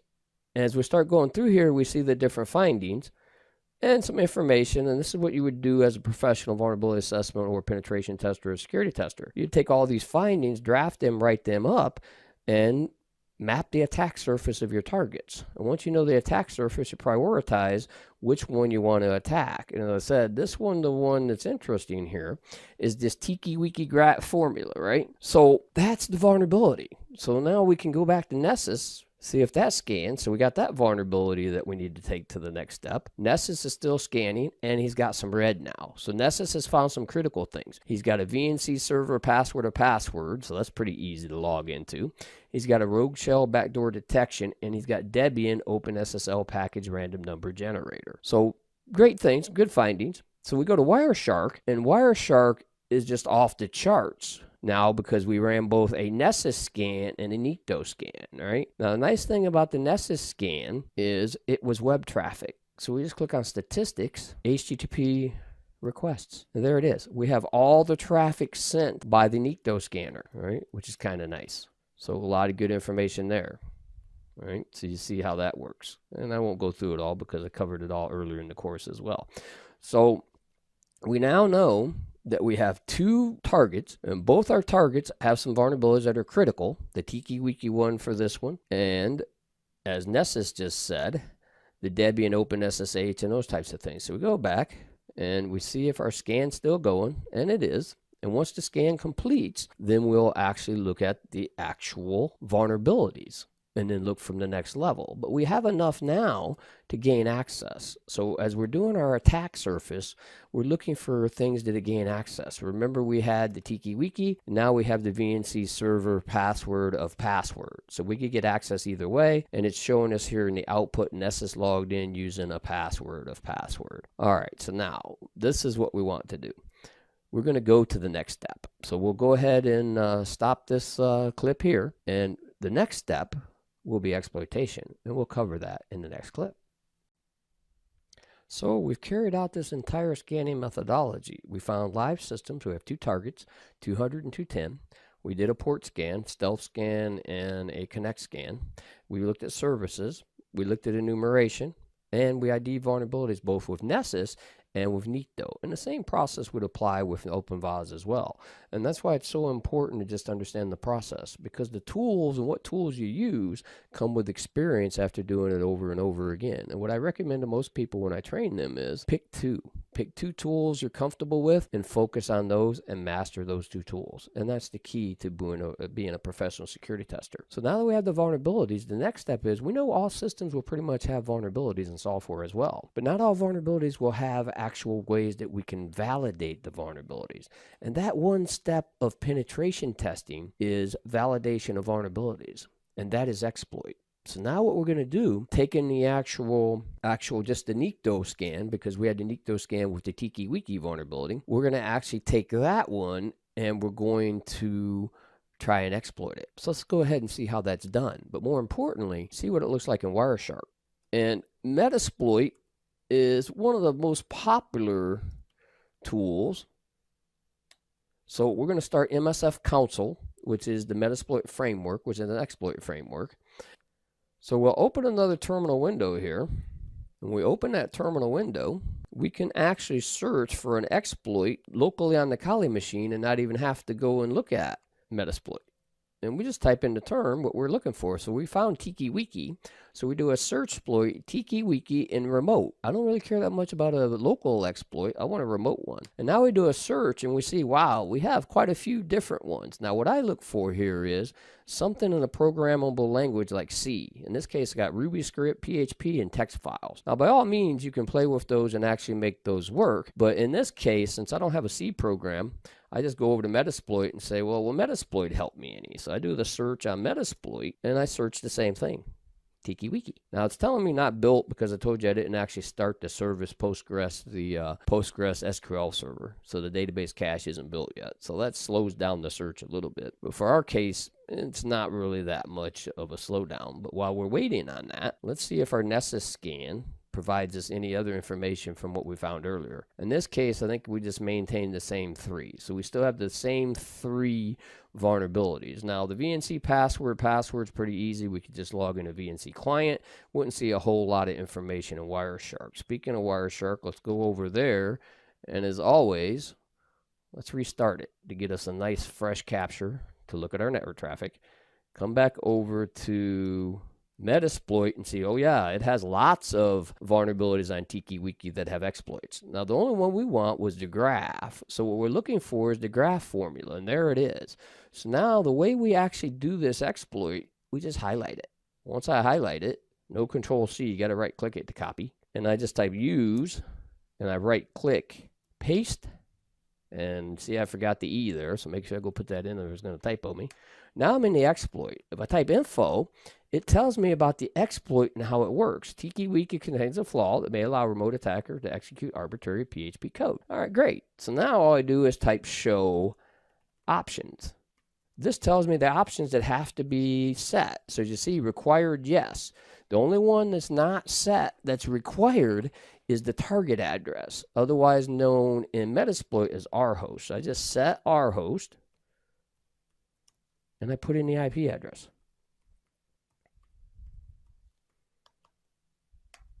Now, comes down to, is it a good exploit day or a bad exploit day? Some days it's good, some days it's bad. In this case, we're trying to execute it, completed, but no session created, so we try it twice. And the second session worked. So the first session failed, if you noticed that, but the second session did work. Now, what you want to notice here is the actual interpreter session that's opened is on port 4444, and that's the default port for Metasploit. So a lot of times I tell people when I'm teaching them on defense is block port 444 from the internet. Well, 44 is 4444, and block it outbound and inbound both. Because if you get somebody who doesn't know a lot about changing the actual parameter, set L port to 123. I like to use network time protocol and try exploit to try to do it again. Now I've got another session, but you see that session is on port 123. So if I background the session and I do sessions -L, that's the list of my 2 sessions. So this is a lot of information, good information actually, that you can use, but it's not part of what we're doing within Wireshark. But what I want to do is now let's go to Wireshark and look and see what we see if an attacker on our network is using Metasploit and Meterpreter. So we just tcp.port equals 4444. There's the 444 traffic. So there's the 3-way handshake. So we right click, follow the string, and guess what? We see PHP, function exists, so we see all the PHP code. So we see all the PHP code, all that PHP code, all that information. So we have some data that we can actually reflect and look at, and then it's encrypted. So at that point, when it gets the attack in there, it becomes encrypted because the Meterpreter shell is encrypted. All right, so you're seeing in here, my print finished, and then that's where it actually gets into that actual graph formula, and it encrypts it. And remember, we had 2, so we could actually clear this, and we could do TCP.port equals 123. All right, so now you see, even though it's not network time protocol, Wireshark doesn't know that. So now you see what hackers can do. They can pretend to be a protocol that's allowed, and your monitoring devices will think it's actually that protocol unless they inspect into that protocol directly. And that pretty much is hacking like a pro and looking at Wireshark as you observe different hacks. So now not only do you how to do actual network hacking because you've learned all the protocols and things throughout, you've had an introduction to how a hacker would actually do an attack and go into the live systems, the scanning methodology, live systems, ports, services, enumeration, ID vulnerabilities, exploitation, and also what it looks like in Wireshark. So we've taken it the full circle. Remember that one step, exploitation or validation of vulnerabilities, that's penetration testing. So now go out, practice, and work through the process. Once you have the process, play with the tools. I always like to get 2 to 3 tools and master those tools, and it makes you an actual professional security tester. And that's it. Enjoy. In this demonstration, we're going to review the network traffic from going to a website and downloading files. I'm adding this to the course after having several questions about extracting files from a network capture file. In this example file we have here showing the results of several connections and downloads of files that have been conducted over the protocol HTTP are represented. As you probably know, if this is over HTTPS, we would have a different look to the data, and we'll review that as well coming up later. The quickest way, and the first way to try and extract the files, is let the Wireshark tool do it for us. Once we have the capture file of interest, we can extract the objects out of it. So we'll attempt this now. In this capture file, we go over here, we click on File, Export Objects, and then you see we've got a number of different protocols here that we can use. So all we're going to do in this case is HTTP, and this shows us all the files that are actually represented in the trace. As we see here at packet 71, we got an icarm.com.txt. Some of you might know that's the antivirus test file. Then we have a WP-SMB plugin.pdf, so we have a PDF file. And then down here at packet 19,684, we have an actual PCAP file. So what we've got here is different types. So you see application PDF, text, HTML. So this is how you would actually identify files that you want to take a look at. So if we go here and we select one of these files and we save it, it'll come up and save as the name that we're going to give it. Now, normally it's going to save under Wireshark, so we'll move it there, and we'll just save it as test1.pdf. That makes it easy to find. So now we've done that, and then we close. Okay? So now we have the file. This is the actual information here for the file, and that was the process. So now once we do that, we would actually go look at the location where we saved the file to. But before we look at that, let's show you for some of you what it would look like. After Wireshark 1.5, it's now this method of file export objects is there and available for us, which makes it much easier to do. But before that, you would have to manually carve it. So we'll just show you some of the steps of how the actual manual carving process would work. So what we would do is we would actually get in here where the file's at, this application PDF packet at 17,518. We right click it and we follow the stream. Either one, TCP or HTTP is okay. And as you see here, that PDF, that %PDF actually represents the header of the file. So you have to go from the header of the file to the tail of the file. And that's where it gets a little tricky, because in this case, there's 4 different possibilities for the tail of the file. But as I scroll down here, you can see we've got the file contents, and then we get into the actual encoding of the file content.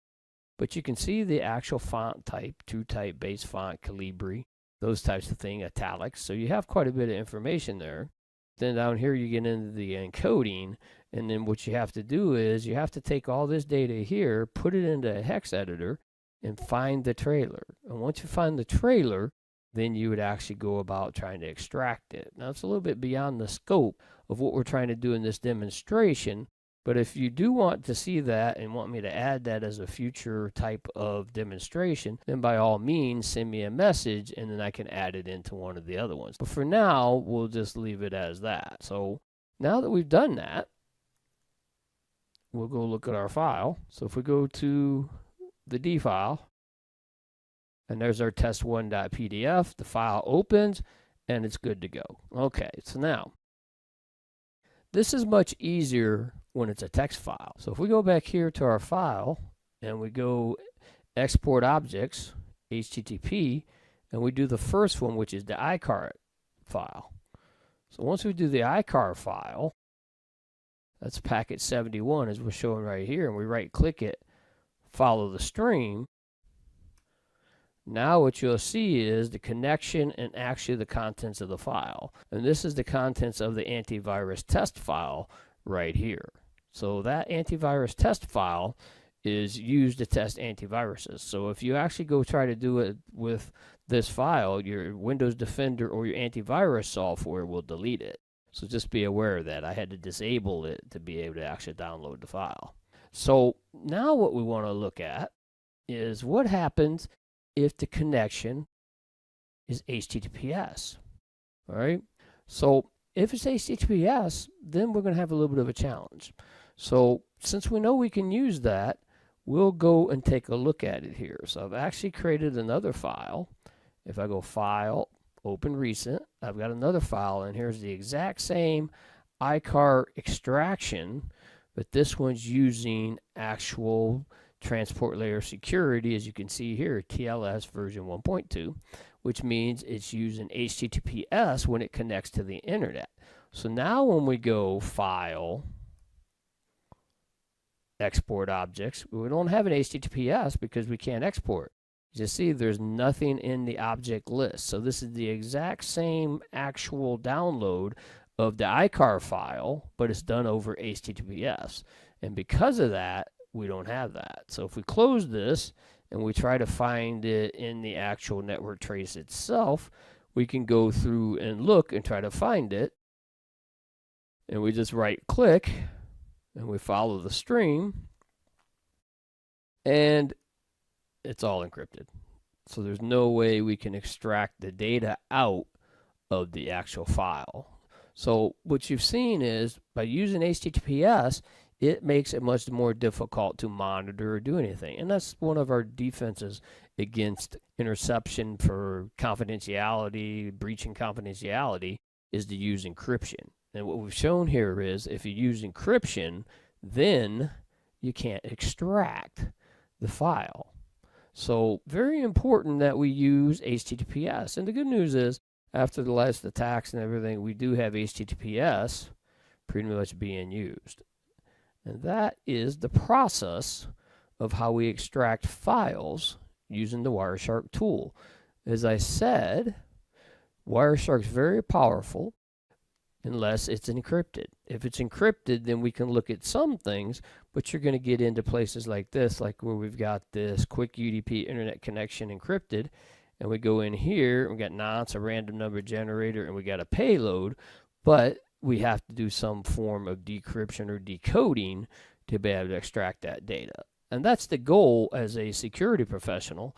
We want to make it not clear text. We want to make it harder for the perpetrators or the attackers to be able to extract the information. So what I want to do here is show you how to extract files with Wireshark from PCAP files that HTTP has been used in. We also can do this in SMB. So if we go in here and I bring up my SMB packet capture, I've got an SMB packet capture. It's the same process. I go export objects. Once I go export objects, I go SMB now instead of HTTP. So once I select SMB, there it is. I see I've got an actual plugin. It's a PDF file. It's the exact same process we already followed. So it's just using SMB now. So if we go to the follow TCP stream, it's no longer HTTP. You can see all the Windows stuff in it, Contoso server, which is the standard one for Microsoft. And now we're doing the SMB communications. And we start getting the information, the object information down there. And we start seeing the data, and the data is a PDF.